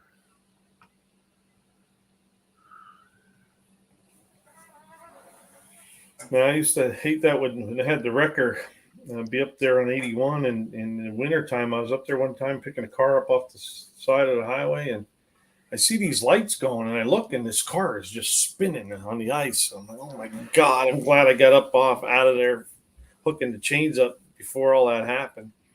I mean, it didn't hit us or anything, but oh my God, that's scary. We get I've some seen that so many times. Oof. we get some nasty pileups around here. Buck knows it. Yeah. You see it, you get them snow squalls. 80 and 81 get it all the time. Yeah, that just happened there at 81 at the Miners Legs. That's where I'm from, Miners area there. Yeah, they had that big pile up. I forget how many died there. Was it 9 or something? There was a few. Then you see people. Nowadays you see more and more videos of this stuff happening. You see people standing out there next to the road sign, and traffic's just coming in. And it's like, you better get running, because hey, gear jammer, bring it back, gear jammer. Yeah, some of these people, they'd rather die taking a video than get the hell out of the way. Yeah. Well, that part of 81 there is when the fog hits, man, it hits hard there. Well, those squalls come through, you're done. If you're in the middle of it, it's like you can't stop. You don't want to get going. You don't, I just soon stay home on shit days like that. Here, a couple years ago, we was hunting, and we could see a snow squall coming. We was just getting ready to go to the woods. We was parked getting out of the truck. We seen it coming, so we got back in the truck, and it was like 5 minutes later, there was inches of snow on the ground. Made for good hunting that day. It's mostly all whitetail there, right? Yeah. Well, we got everything, but yeah, whitetail's my thing. We got bear, turkey, squirrel, grouse, pheasants. Didn't they reintroduce a lot of elk in there too? They did a while back, but there's always been elk around here. Yeah. They just got kind of thinned out. They reintroduced, but they've got elk hunts. It goes by a lottery system, I think. They allocate so many licenses, and I think they have a drawing or whatever. I'm not sure how it works. I wouldn't know what to do with an elk if I got one. But you get up the road here, 40, that's 50 mostly miles. what it is here. We can go up the road 30, 40, 50 miles, and there's elk up here. They got, where you can see them in the wild, the state parks and this and that. And pretty wild to see one bugle. Oh, yeah. Yeah, isn't it up off of Route 150 or something outside of Du Bois there? Yeah. Where you can see a lot of the elk. Yep. People try and walk up to them, and it's like, you might not want to do that.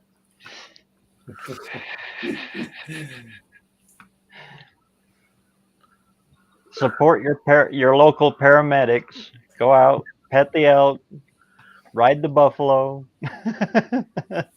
Ride the buffalo. None of those are around. Yeah, you shuffle off the buffalo. Feed the bears. Yeah. Yeah. Support your local paramedics. Oh, we can just Actually, bears are almost a nuisance around here. Yeah. We've got a section here that we're allowed hunting during regular deer season because there's such bears are nuisance so much that they're trying to thin them out, which is nice. It's just a couple miles up the road. Not that I know Thank you, what to Tim. do. Not that I know what to do with a bear either. BareRose. BareRose. There you go. My uncle shot one, had it hanging in his garage. He lived in town in Shelley there, and his neighbors called the cops on him. They thought he'd murdered somebody. He had it all skinned, and just hanging. Looked like a little fat man. Yeah. No, they don't drag out of the woods like a deer does. It's like I'm not a big fan of bear. Me either. I've never. My luck, I'd shoot one 400 or 500 pounds. I wouldn't be able to get it out of the woods. And it's real greasy. Salty too. Tastes like Yeah. ham. I liked it. Actually, I used to have a Ford Ranger. Right after I'd got it, I had a roadkill deer and a bear in the truck on the same night. It was the first time I had any wildlife in the car or in the truck, and I had a deer and a bear on the same night. I was going up to my buddy's house with a deer, and somebody hit a bear out here on the highway. Poor car, man. And the only thing it had left was one headlight, and it was pointing at the paint stripe. Luckily, it was a full moon, so told him just take your time, follow the white line, you'll be all right. It didn't blow up the radiator or anything, but it broke everything else. Wow. Hey, we got the music now. We got somebody new in. Yeah, I got quite a bit of them, guys. I'm doing good. How are you?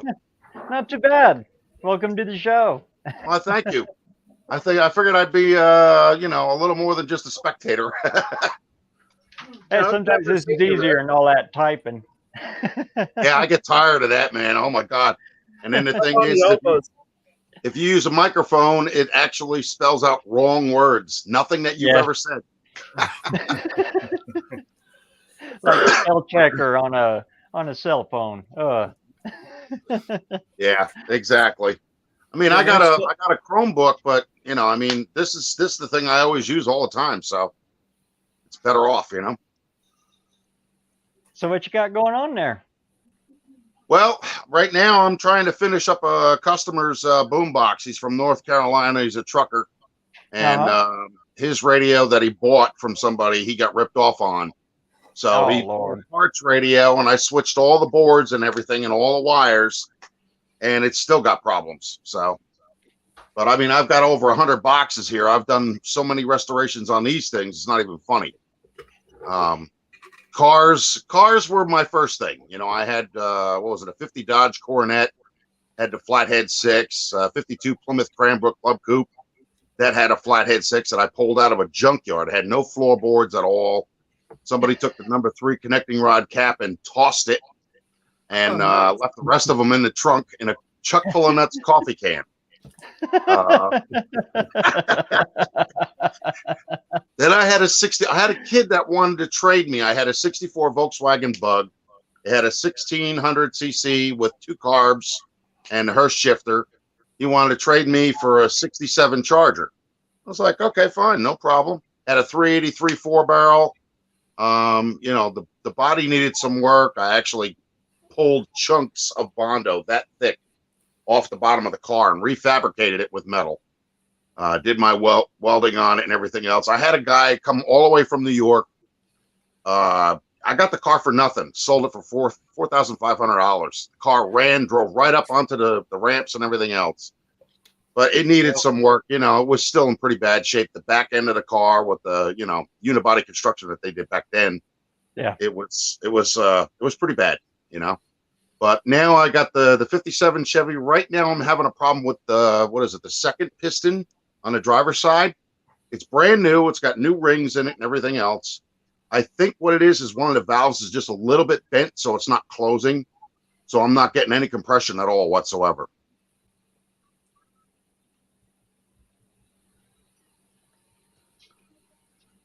What is it? 350? 57. No, my Yeah, big 57 block. it's got the numbers matching 283 V8. Oh, okay. Yeah.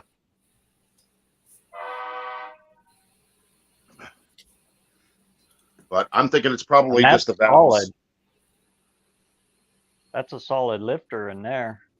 Yeah, but that's, well, the ones that were in there, see, the car sat from 1976 until I got it last year. And the guy said it didn't run. I looked at the video he posted. I got the car off of Facebook Marketplace. And he actually videotaped underneath the car, the frame rails were solid. And, you know, for 57 Chevy, that's not very easy to come by.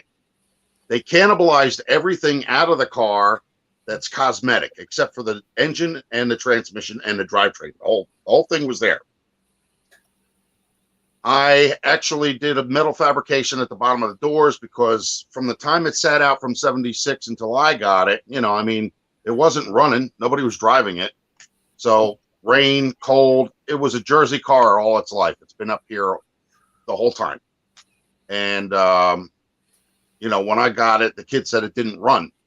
But they dollied it all the way up here from, what the hell was it? An aircraft hangar in New York. And I think he put it in drive when he had put it on the dolly. So because the drive shaft was moving and everything else, I guess it was still, you know, making the engine move internally, and it just caused it to heat up. So if there was anything that was seized, it wasn't by the time I got it. And like I said, he said it didn't run. The next day I went and put all the fluids it needed in it and started it up. My biggest mistake was I didn't put Marvel's Mystery Oil in the cylinders. That's why. Yeah, the pistons broke apart because they were what do they call that? The metal was in the pistons was actually deteriorating, and it was becoming pitted. And I guess the force of going up and down was too much for it to handle, and it blew apart. But the good thing about the car is that when the pistons went, it's just the top that came off the apron. So it was pushed all the way up. It didn't mess with the cylinder walls. So the apron wasn't even on, you know, like it wasn't pushing up against the cylinder walls itself. So there was no damage. That was called dumb luck running right through that, you know. The second one that went was the one that was on the passenger side, and I think it was the first one in. And I replaced that. If you look at some of my earlier videos, you'll see that. But you'll also see the 50 Dodge, the 52 Plymouth, the Charger, the 69 Olds, everything that I've ever done as far as cars are concerned. Yeah, you'll see all that stuff. A couple of little comic relief things, a couple of sarcastic things, you know, because I've dealt with a lot of emasculating, narcissistic women, if you will. And, you know, I like to get that point out there and let them know that, hey, you know, if you're going to do the male bashing thing, look at yourself in the mirror, you know? So, you know, but other than that, you know, really it's about the cars, you know. I mean, the last video I did, Buck saw it. I had to do that, Buck. You know, he likes the old cars, but he don't like working on them. He don't want to hear nothing about working on an engine. He don't know what a piston is. He don't know what rings are. He has no ideas what valves are. None of that shit, right? So he loves the old cars. He'll take a 69 Chevelle any day of the week, but he don't want to hear nothing about working on them. So I had to do that video. I figured that was something he could handle, and he could go out with his mouth guard and his football helmet, and he could go ride looking like a spaz. So that's what I do. Those are the kind of things I do. Oh, cool. So, and you're out of Jersey, right? Yeah, I'm up not too far from Delaware Water Gap. Oh, okay. Yeah, Okay. It's Route 80 runs right past me, and I just, you know, I could go really literally right into what is it? That damn theme park that's inside. Camelback. Camelback. Yeah, Camelback Yeah, Beach or something like that. Yeah, that's not too far from where I'm at. Resort, and in the summertime they have It's Like an a indoor water park. Yeah. Yeah. Yep. But the Delaware Water Gap is a beautiful area. Yeah. Yeah. Well, I'm actually divorced. I kicked my wife out about 8-9 years ago and told her, don't come back now, you hear? And and I've been living here ever since. Divorced man. The whole house is a man cave. I got a pool outside. I got 6 cars. What more could you ask for? I'm broke, but hey, You got stuff. Yeah, you better believe it. I got some what they call liquid assets.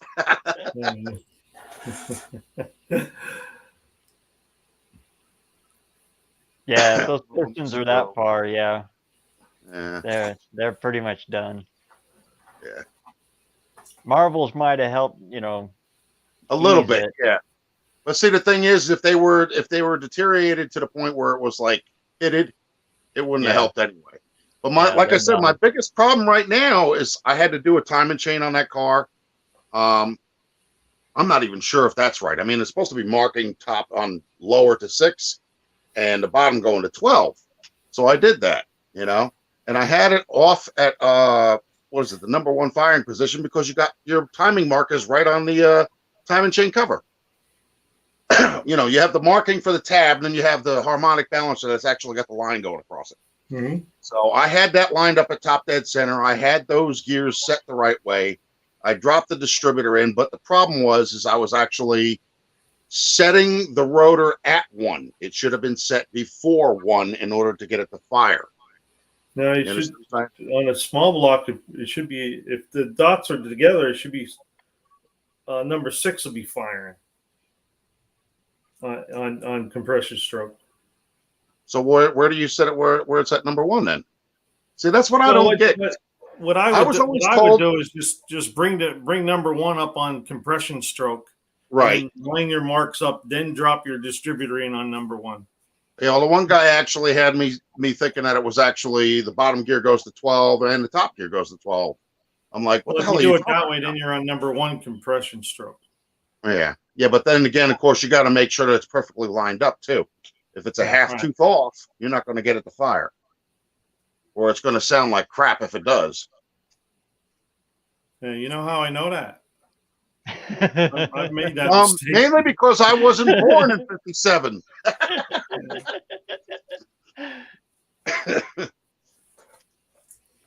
No, I just did it again. You guys have been around a lot longer than I have, so you guys know about that stuff. I was told that too by a lot of other people. Like, oh, you got to drop the distributor in at 6, and I'm like, okay, but I've never heard of that. I did a Dodge. I did a 50 Dodge timing chain. It was, number 1, top gear at 6, lower gear at 12, and that was supposed to be it. But why in the hell is 57 Chevy that different? No, all the small block Chevys are like that. They put the two together. Maybe that's the reason why, because I've had all big block engines. I mean, this is my second Oldsmobile Delta Music Royale. This one is the second one I've had, but this one's only got a 2-barrel. Why in the hell would they put a 2-barrel carburetor on a 455 Rocket with a posi rear? That's kind of stupid. Fuel mileage. Everybody wanted them 2-barrels for some reason. Ford was famous for that. What do you think they were going to fit? They're going to save some money on gas? 460s with a little 2-barrel. Craziest one I ever seen was a 318 Poly. That motor is like 10 miles wide. Those are massive engines. And they got a little teeny tiny little Carter 2-barrel you can put your hand around. Oh, God. Feeding that great big massive looking engine. Yeah, and you're not getting any power out of it because it's being suffocated by not getting enough gas. And trying to find another intake for a Poly, I'd like to try and I almost had my hands on a 4-barrel intake for that car, but by the time I went to go and get it, the guy had tossed it out. Like, why in the hell would you do that? Why do you throw that out? And that's the little 289. That's the small journal. It's not a 4-inch bore. Yeah, I've had the 289 engines. I had a Mustang, a 66. Or 283. Yeah. Yeah. Yeah, 283 is Too many Chevy, numbers. 289 Yeah. is Ford. Yeah.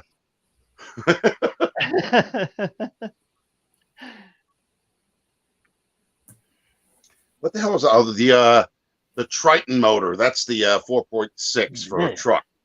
Yeah, but the 4.6 came out with the 57 Chevy 283. So let me get some matches. I'll be right back, guys. For some reason, I end up with a lot of Tritons. Oh, the 5.4s. Yeah, mostly 5.4s. Yeah. How many spark plugs have you dug out of those? I don't even want to talk about it.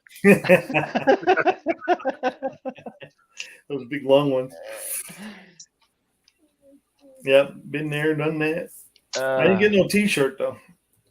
And you got to put the grinder tool in it to grind them out and drop all that porcelain down in. Well, we had, you know what, I was lucky a couple times. I'd break the plug off, I'd start the engine and it would shoot that porcelain right out. Yeah. And then I was able to just go down in there and then tap. They have a kit where you tap it and then it pulls that piece out. Otherwise, you have to put the glue in there into the porcelain and then let it sit overnight and then pull the porcelain out, then tap it and pull the metal out. But yeah, a couple of them I got lucky on. I'd start the engine and blow them right out of there. Tritons. Oh, good God. Yeah. And it's always the one on the passenger side, all the way under the cow. Yeah, where all the heater hose leaks onto them. Yep. Yeah, I had the weirdest thing happen with my I had a 69 Impala custom, and every time I put a new set of spark plugs in it, for some reason the one right up next to the firewall on the driver's side will jar itself loose. And I'd tighten it back up, and I'd go back out on the road, and it jar itself loose again, and I'd tighten it back up. I have no idea what the hell was wrong with that damn thing.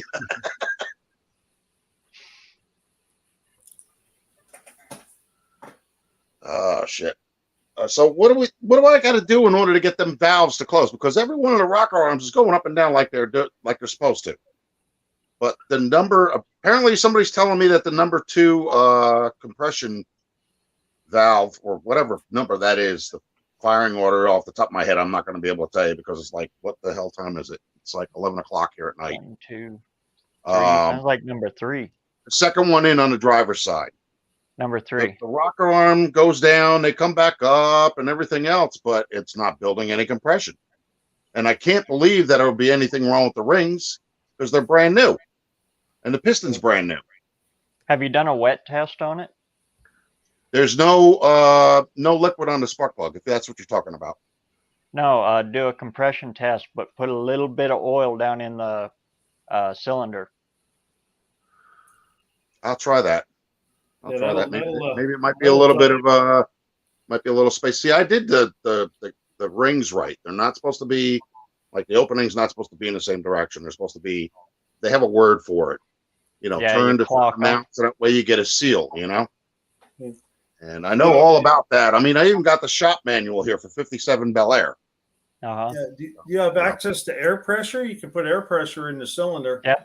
And, my problem is I actually have to get a hose. I have the compressor. I don't have a hose. Yeah. If you take the rockers off and put air pressure in it, you can. If it comes out of the oil fill, then it's the rings. If it comes out of the carburetor, it's the intake valve. If it comes out of the exhaust, it's the exhaust valve. Yeah. All right. There's a good one. Yeah. My whole thing is I've been just like putting it off and putting it off and putting it off because I don't foresee anything happening right now where I'm going to be able to get that thing up, you know? And I thought maybe if you took like, I seen on Vice Grip Garage, he had a problem with one of the lifters sticking. So what he did was he actually pulled up on a screwdriver, like right where the end of the spring is before the cap. And he started prying up on it, and for some reason it popped, so it came back up. And then you see what's his name, Mortsky Garage. He's sitting there, he's tapping valves and he's breaking them off. I'm like, no, he can't do that. Yeah. I think you got solids in there though, right? What 57, the 283. Yeah, Yeah. that's solid lifters. yeah, they're not the hell was it? They're not the other ones. They're not hydraulic. Yeah. Right. Yep. Yeah. I mean, I would try. worst case scenario is I'll take the heads back off again. I mean, the head gasket kit's only $35. It's not that expensive, you know. And that comes with, well, I even still have some of the stuff in here. These things for the exhausts, you know. Yeah, donuts. And I have other stuff up in here too. What the hell is this all? Time and chain directions. These are your I think they're valve seals. They're like a little metal, but they're rubber. Yeah. I don't know if you can see that. Not over there. I'm picking it up. Yeah, the black things with metal rings on them. Then you got these. Well, these are the. Be a good time to change all that. No, this is another set. This was a secondary set. I got these little O-rings up top, and then I have these plastic ones, but they don't have enough of them. There's only 1, 2, 3, 5, 6, 7. There's only 8 of them. This is for the thermostat housing. Check the exhaust valve on that too. Yeah, I'm going to take a look at all that stuff. If it's not pouring out tomorrow, I'll be outside underneath the hood or up underneath the car with the jack stands on 2x4s. You could actually be losing it all through the exhaust. You know what I wanted to ask too? Okay. When I did have it together and I was cranking the engine, there was oil running out on the cardboard thing that I lay on underneath. Why in the hell would it be doing that? Where was it running out of? The exhaust? I couldn't pinpoint it. It was just like, it wasn't out of the oil pan, but it was a steady stream until I stopped running, you know, or tried to start it. Is that one of them that has the breather tube on it? Yeah. Yeah. It's a non-PVC. Yeah, Right. but that's on the other side.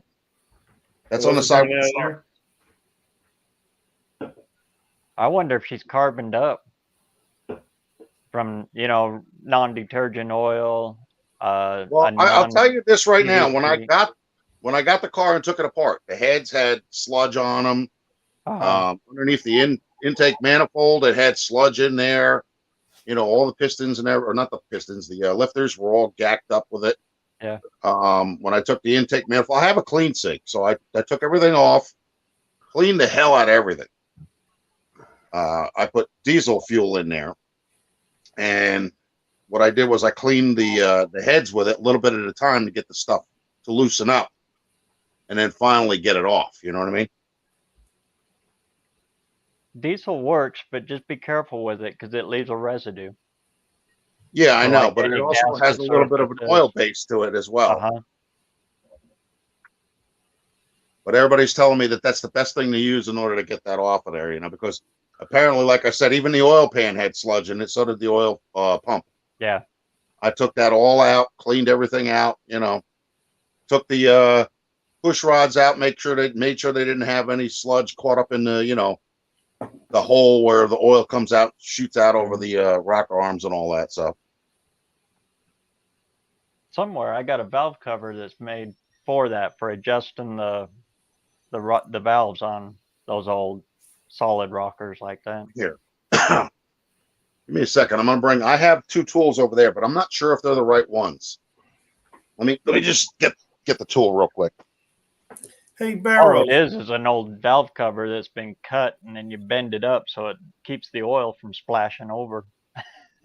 Makes a mess, doesn't it? Oh Lord, it makes a big old mess. Hey, BareRose, I see you have your link on the top on Face or on YouTube. What do you just go over to your YouTube and then comment in Yeah. there? I got 2 Okay. windows open. Okay. I put the StreamYard on one, and then I got the YouTube on the other one. Right, because StreamYard doesn't show that. Okay, I'll have to remember that. I So do I- that so I can always see the comments. Of course, On we have this that. side, They go by too fast. That's there. And then Motors I manual? bought these. But I think you have to have this is not the kind that you can do with the heads still on. You have to take the heads off. Yeah. See?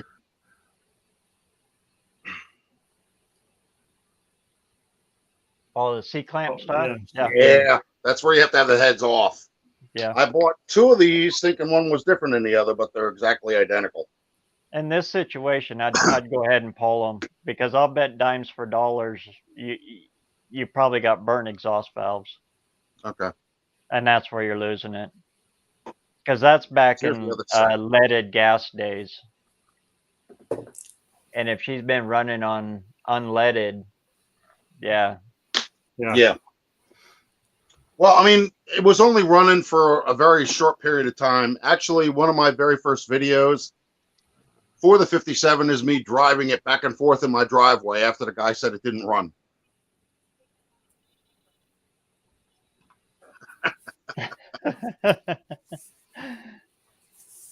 Hopefully it's just that, because if it's a solid lifter, it's got to lift it. It's got to close it. Yeah, well, And- that's what I'm saying. They should be coming back up because the rocker arms are going down and coming back up. You know? Got to be valve seats, or it's not set. Yeah, it's not coming up all the way. Yeah, like it's not closing completely, and that's where I'm not getting any compression. Yeah, Be right back. could be a valve job. Yeah, well, if I have to, I'll take it all apart once again and redo it, you know? I'm not afraid of working on it. A lot of people are telling me, they're like, why did you take the engine apart while it's still in the car? Because I don't have a jack stand or engine stand. I have an engine hoist, but I don't have an engine stand. So, and I have to work on it in my driveway. I don't have a garage.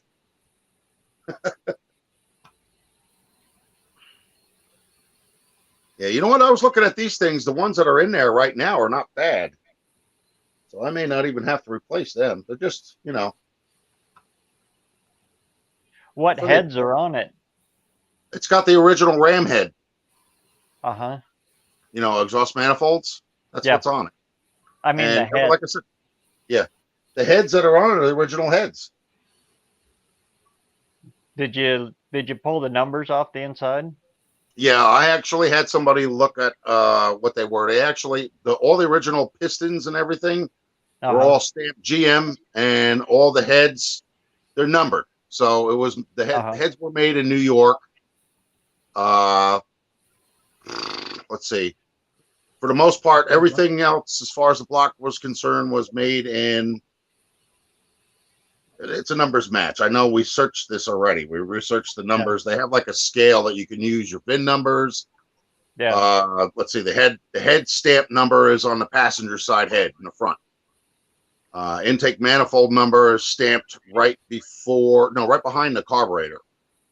The head numbers will be pull the Well, valve there's one in cover the and front it'll on the be passenger right side. on the inside. Yeah, there's That'll going to tell you what the heads are. yeah. Go get that number too. Yeah. But the car is totally original. The valve covers have the screws. The timing chain covers got flat head screws. The valve covers got Phillips head screws. So as far as that goes, they're original. You can't get any more original than that car, But it's a project car. It's a car that, I bought. I only paid $2,500 for the car. It's not bad. Parts were nowhere near that expensive in order to get, like the horn ring, the radio, the clock, the dash trim, the sun visors. The hell else was it? Oh, the turn signal bar lenses, and the backup lenses that are made out of glass. They were easy to find. The locks, I actually got all those. I replaced them with new ones, and the original ignition.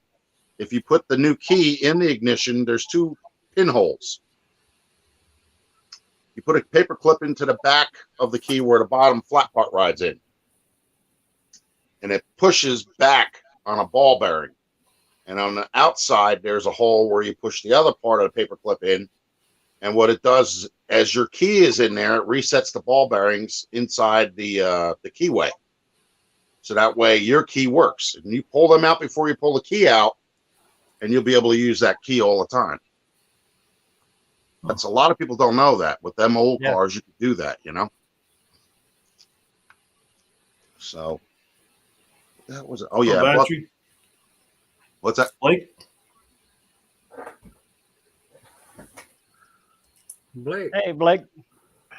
Good night, Big Block. I think I found your channel.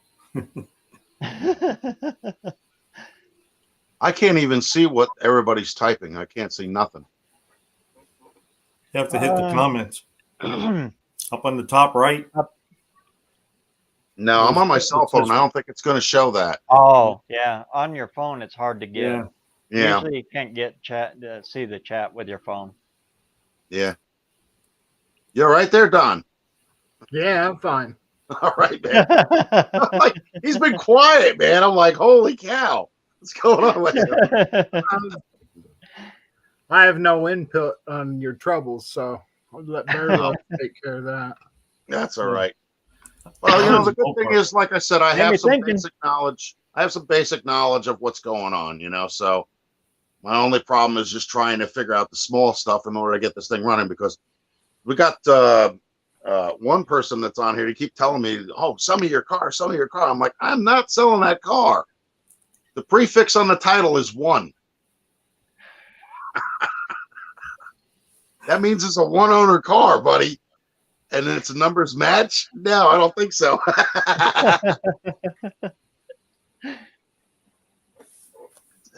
Hey, Nolan made it back. Yeah, this is 1, 2, 3. Yeah, these are the little O-rings for the valves. There should be 16 of them in here. 4, 5, 6, 7, 8. Yep. Hey, Rich, Terry's asking if you got the right length push rods That's in a there. good one. Yeah, they're the original push rods that were in it when I got it. They're not different. He's actually close to you, too. Oh, really? Yeah. Okay. And he's a headman. Oh, okay. Well, see, I had one. I was going to have some guy come over here and just do the timing chain. He wanted $900. I said, "What the hell mechanic gets $300 an hour?"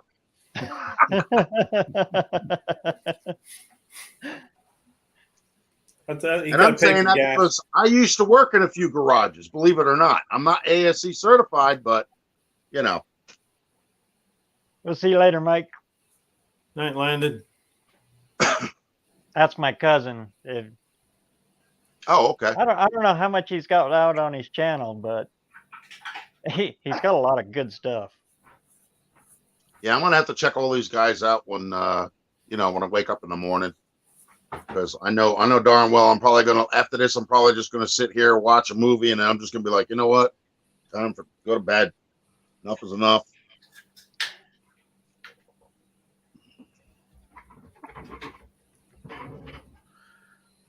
Okay, I got a question for you. Let's see if I can get this visually showing. I have no idea what the hell these are. I don't know. Just the package yet. But they feel like they're metal. I'm thinking maybe there's something to do with the exhaust manifold, maybe. Let's see if I can get that clear enough. That's EGR. So that's not needed for my car. No. Uh-uh. Made a That's lot of because they sense. had the same gas. They had the same gaskets from 50 some all the way up to 90s or something like that, or 80s or something like that. Nah. Yeah, EGR valve. Yeah, I don't need that. I forget anymore.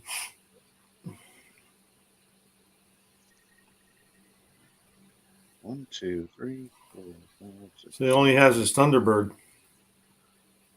Oh yeah, yeah. but he gets a bunch and he sells a bunch and he gets a bunch. He's just down to that right now.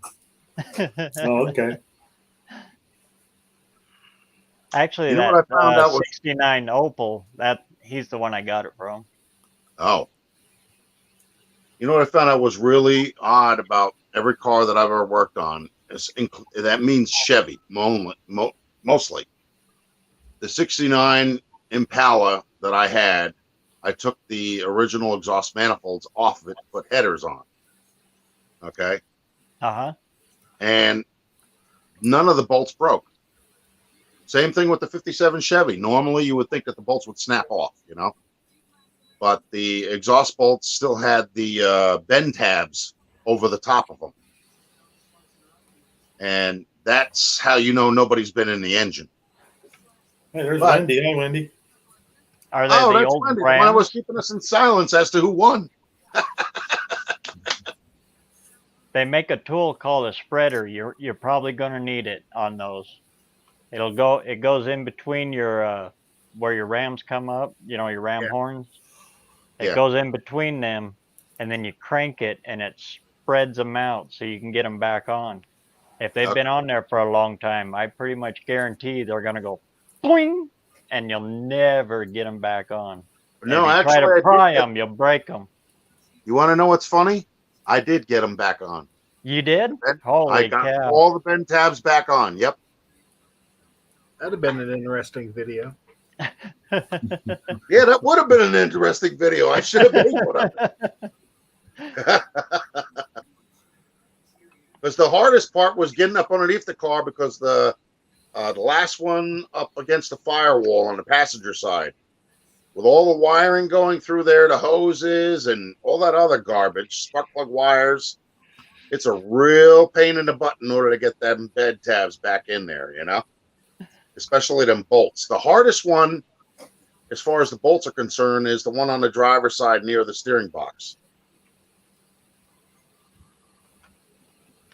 Did Buck The fall steering asleep? box is Oh, I always got- hard. Yeah, exactly.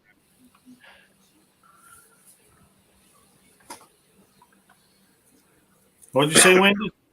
I said, did Buck fall asleep? No, I was that guy Big Block Kings or something like that. I wanted to check out his channel and I just subscribed to him, and he has a 55 gasser I was looking at. Nice. Beautiful. And boy, Yeah, I was right thinking now about doing gassers something- are hot. I was thinking about doing something like that with the 57, but you know, I don't think it would look good as a 4-door. I don't think it matters these days because you just can't. Yeah. You can't find 2 doors really. Well, you can't find 4-doors either. A lot of people are doing that conversion crap. Yeah. The guy was telling me, he's like, "Oh yeah, when I was in growing up in the 70s and 80s, I was getting my 57 4-doors for $150." I said, "Really? Surprising. Yeah. Yep. You couldn't touch It's one true, now for too. the price. Yep, you couldn't touch one at all for that price anymore." That's if you can find one. Mm-hmm. Yeah, and I got damn lucky because after I bought that car, everything I seen was like just gutted, nothing left to it. You know, Yeah, you probably Yeah, won't these find people wanna anything break- now. these people wanted anywhere from like 7,000 and up. There's a guy that had what was it, a 210 with no front end clip, had no engine, no trans, and he wanted $8,000 for it. I'm like, big deal. So what? It's a 2-door. You're missing half the stuff on See the you car. 162. Good night. Let me know how that welder comes out. Well, at least I know I got this stuff anyhow. When I got to do it, I'll do it. Yeah, I opened up my pool again this year for the first time in 8 years. Ooh, what it look like? Dark green, almost black.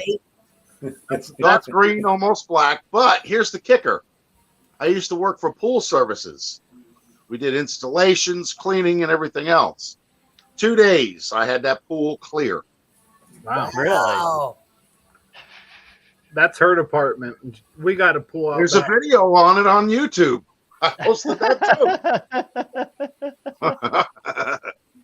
We've had our pool since 1998, and it's still kicking. Well, mine is an above ground, and we got ours when I was still married back in 2004. Ours is above ground too. The only thing I did was I got rid of the cartridge filter because they don't make them anymore. And somebody was throwing out a sand filter, the whole works. They put it out behind the factory. I picked it up, threw it in the school van, brought it home, cleaned it out, put new sand in it. Boom, that was it. Yep, that's what we have. We have a sand filter. Yep. It's showing its age, though. We had to put a new liner in it a year or two ago. I had to put in a patch down the side where the basket goes and everything. Oh. It's showing its age. Oh yeah. Well, Well, we ran across getting another liner because we had a split on ours right up against the wall.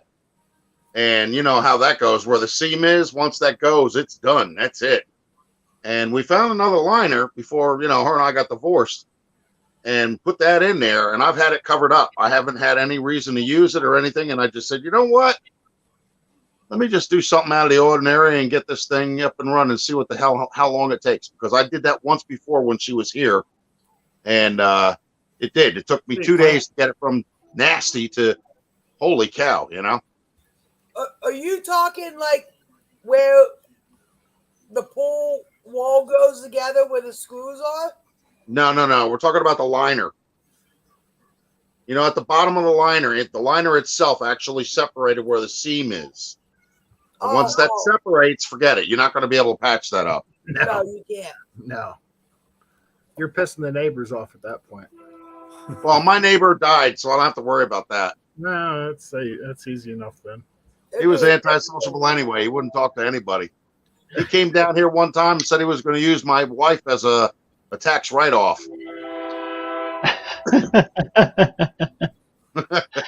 I said, I think your welcome time has ended, pal. It's time for you to go home. We'll have another beer. Somebody got a train. Who's got the train? Our kids grew up in that Me. school. Now I got my grandkids. Holy shit, BareRose. This track It sounds like it's going to run into your house, man. Here it comes. You right across the street. Wow, man. After a That while. thing sounds like it's going through your house. I don't even hear it.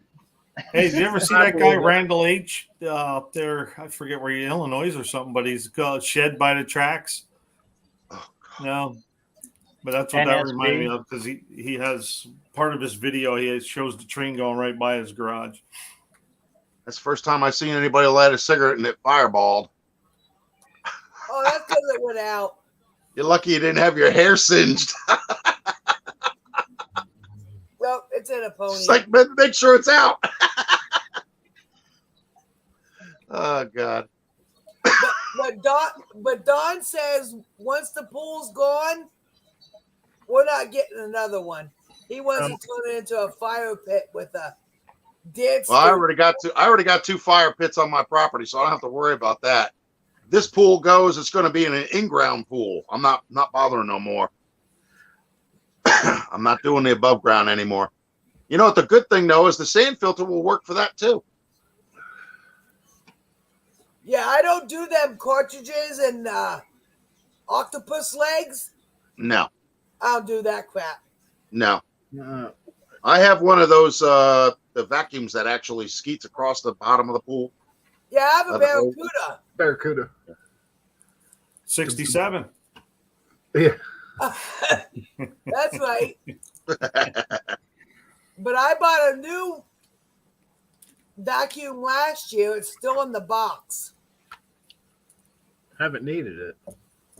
You know what I'm going to do though is like with the old cartridge system, the actual pump is still good. So if the pump goes on this, You have a the vacuum. bracket, the housing is all exactly identical. So if I really want to get crazy, I could hook up the old motor to the new filter system. Right. And when I backwash that thing and I start running it back into the pool, the water sprays 3/4 of the way across the pool.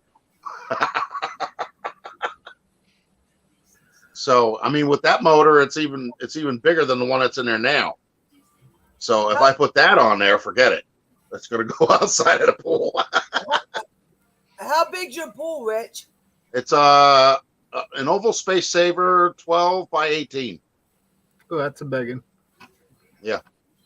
Mine's only a 15-foot round. But it's big Mine's enough got the for 2 us. poles. It's got the 2 poles with the cable going across. You can put a volleyball net on. And then I have my ex-wife bought it's one of those ladders, big bulky things that, you know, you put sand in, and it's a real pain in the butt in order to pull it out of the pool because it's heavier than hell. So finally today I got up on the deck and I took the handles off of that ladder and I dumped the ladder off the other side.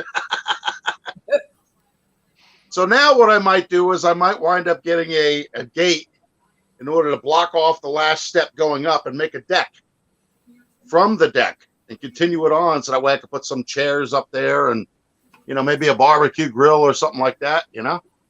Up on your pool deck? No, make a deck. Oh. Continuation of a deck, you know, like you go from the deck that's there where you enter the pool. But what I do is I'll take the wall off on the end because it's kind of like fenced in. You know, you got one gate that opens up here. You got one at the bottom of the stairs. Then you have that wall gate that's blocking off the end. So what you do is you just take the screws out, you pull that out of the way, and you just start building, you know, your deck from that point. And, you know, the 4x4 is going in the ground. We have 16 by 16 regular deck. Yeah. And then we have a ramp that goes up to the pool with a deck, which is like 9 foot by 10. Yeah. Yeah, See, the it's kind of ladders that I like for the pool are the ones that you hook right into that entrance way that, you know, go right into the floor of that. And they loop in with a couple of steps going down, you know?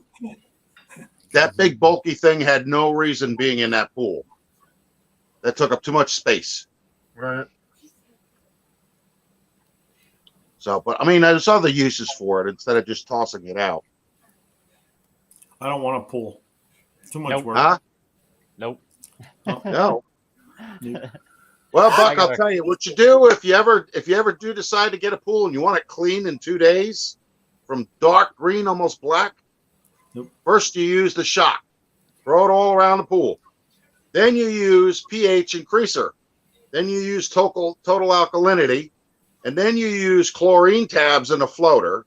And if you have those broken pieces, well, you toss them around in there in the pool too. And then what you do is you use your clarifier. If you mix that all in together and it runs through the pump, man, that water's going to clear right out. Damn, that's a lot of damn chemicals. I don't use I that believe shit.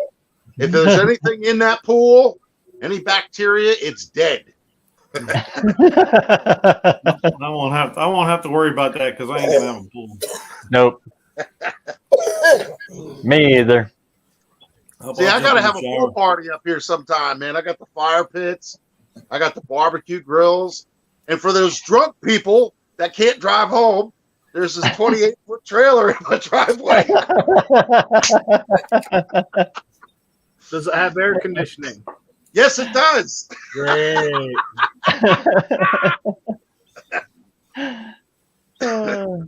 All I use in my pool is chlorine tablets, shock, and clarifier, and that is it. Yeah. I've never had a green pool. Never. Yeah, but that's why I say that when you're leaving it go for like, what the hell was it? Well, I've been divorced 8 years, so I think I uncovered it once, like 3 years after my divorce, emptied it out, and scrubbed the liner, so I got everything out of there, you know, by hand. I also used shop vacs and everything else. And then I filled it back up, and the skimmer broke, so I bought another skimmer, and I bought another, what the hell was it, a return line. But then the filter was no good because couldn't get the cartridges anymore. So I did away with that. And when I got the sand filter, well, hell, everything works except for the line that's supposed to go to the skimmer. Now I have the pieces in order to put them in, The problem is I can't get the damn piece off of the hose that's in the pool now. So I got to get two channel locks and go in the opposite directions in order to get them off before I can hook that back up. Well, everybody, we're going on 2.5 hours now. Yeah, it looks like it. Yeah, time flies. We're so. going to go And for a swim pool in. 11:30 No. now. No. Where's the mute button? It's down in the bottom left. Well, see, I can go like this. Watch my mouth.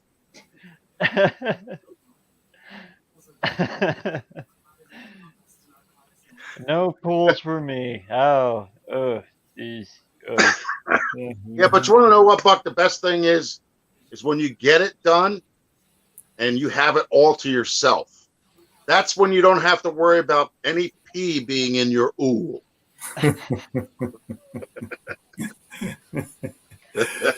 No babies or kids allowed. Yeah. I got a nice deep canal right behind the house. That suffices. Yeah, I guess so. That's good enough for me. Guess so. Or you can go out on a boat and you could just like, oops, I fell off. Don don't like it in the pool when the neighbor's lights shine right in our pool. Well, you know what? They go on Here's the vacation, funniest thing about my pool. take that damn light out. Here's the funniest thing about my pool is that my property, when I first got the house back in 2004, we had like 4-foot high bushes blocking anybody from seeing from the road. Those bushes are now 12 foot tall. Nobody is seeing anything. They don't even know the house is there. The old lady that used to live there years ago, Dom would always go and put a beer box on the light so it didn't shine in the pool. Mm-hmm. But if we put one on there now, they will bitch about it. Yeah. Nobody else lives there. That light I got those. the end of that garage for 25 years. Ever since we moved in, that light's been shining in the backyard. Yeah, they weren't happy. One night I went over with a beer box and hung it on it, and I forgot to take it off at the end of the night. They kind of asked me if I knew where that beer box come from. It's like, Must have I blew had over. no idea. Yeah, she wasn't thrilled, but Yeah, they were pissed. well, I told them, it's like, man, there ain't no dark in my backyard because that light's just that, and the globe broke on it a couple of years ago, so it's twice as bright. Yeah. Jesus Christ, man. I Why told do you Don, I said, when they go on vacation, we need to go and take that light out of there and just throw it on the ground to break the damn thing. And then just just shake it or whatever to break it. I'd like to. I don't know why they need 1,000 watts over there. Yeah. Hey, Buck, Good how Lord, much more that's of the X-ray. no-name nationals you got to go through? What's that? How much more of the no-name nationals you got to go through? You mean the channels? Yeah. Oh, this is my second time through. I'll just keep Oh, going really? round and round. Oh, okay. Yeah. Where's this no-name nationals held at? Sykeston, Missouri. Oh, Jesus. Yeah. You're With the not problems going I've had with my pickup truck, I don't even think that would make it. They had valve guide issues with that truck. Then, what was it? Right after that was done, the hell was it? It was something with the throttle body. It wouldn't come out of park. I couldn't get the damn thing to start up, and it wouldn't come out of park. So they had to tow it because I'm still paying $500 and something a month on that truck, and it's a 2014. Oh, wow.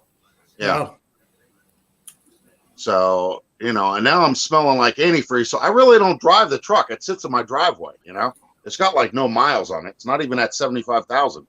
I think it's still at 68, 65, something like that. And what's it doing again? It's starting to smell like antifreeze leaking,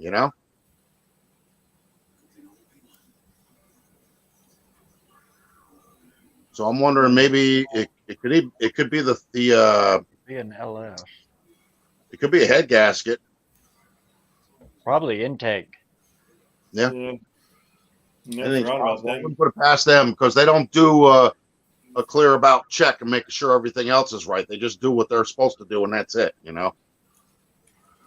Sounds like the crossover on the Yeah. intake manifold. Yep. That's what I'm thinking too. 2 O-rings in there. O-ring type gaskets. Mm-hmm. Yeah. Well, I I heard a mean, lot of them, until they the think it's a head 100,000 gasket, and it's that. until the 100,000 mile powertrain warranty runs out, which I don't see that happening anytime soon. It's still under warranty. It's still So, under it's still under warranty, but not for that. No, powertrain is anything that has to deal with the engine. So if it don't go in drive or anything else, that's powertrain problem. If it's got valve guide issues, that's a powertrain problem. If it's a timing chain, or actually now it's timing belt or serpentine belt, whatever you want to call it, that's a powertrain problem. All these things, before they start to try and give me the shaft, I turn around and I tell them, hey, look, I'm not stupid. I wasn't born yesterday. Yeah, they'll always come up with an excuse. Oh, yeah. Or they'll give you some BS story about something that's non-existent. You know what I'm saying? Like they'll conjure up some stupid thing that nobody's ever heard of, Mm-hmm. and try and make it stick so that way they can get away with it. So, well, I'm gonna head Yep. out. Yeah, I think I'm gonna head out too. close her up. Y'all be good, and if you can't be good, be kind. That's Hey, right. if you can't be kind, go hide. You go ahead. All right. Because everybody Well, needs good a good night. luck I'll bug. see y'all next week. Yeah, guys, it was nice meeting you. Great seeing you. Nice Hey, seeing you too, you. Rich. Bye-bye now. Bye. Don and Wendy, always a pleasure having you guys. Same time next week, BareRose. Same time. Cool. And it was great meeting all of you. Got to see some new faces in here tonight. That was really cool. Yeah, you don't see new faces much. I'm Uh-huh. surprised. While I'm surprised more people don't want to come in and chat. I come in just so I don't have to screw with the keyboard. It's so much easier than doing this, isn't it? Who is that dude, anyways? Rich 220. Yeah. I've seen him in the chats. That's the first I've ever That's seen the him. most I ever seen him. I I've think seen it's him in first live he's been or on. anything like that. I've seen him in the chats. I never seen him in the chats. I've caught a couple of his videos and stuff. He's got some pretty cool stuff. I'm going to go over and check him out. Is he going to No Name or no? I No. didn't know. He's Where's in he from? New Jersey. Mm. All right, BareRose. Well- Thanks for having us. No problem. Thanks for coming, guys. It's been real fun. I'm about losing my voice. Yeah, we're 2 It hours. was a long, hot day today. Yeah, we're over. look at the radar, see when this rain's showing up. It's supposed to rain all day tomorrow, Don. Yeah, that's why I want to look at the radar. Ooh, Well, those Lisa- are bad words here because we got hay down. Oh, do you? Ooh. Yeah. Better get it. This is when the farmers freak out. Yeah, they don't even look at radar. They look at the sky. Uh-huh. All right. Till next time, BareRose. Great seeing you guys. And thanks everybody in the chat, all 6 of you that are left there. We'll see you all next week. And in the meantime, get out there and get some metal hot. We're all going to make it sometime or another.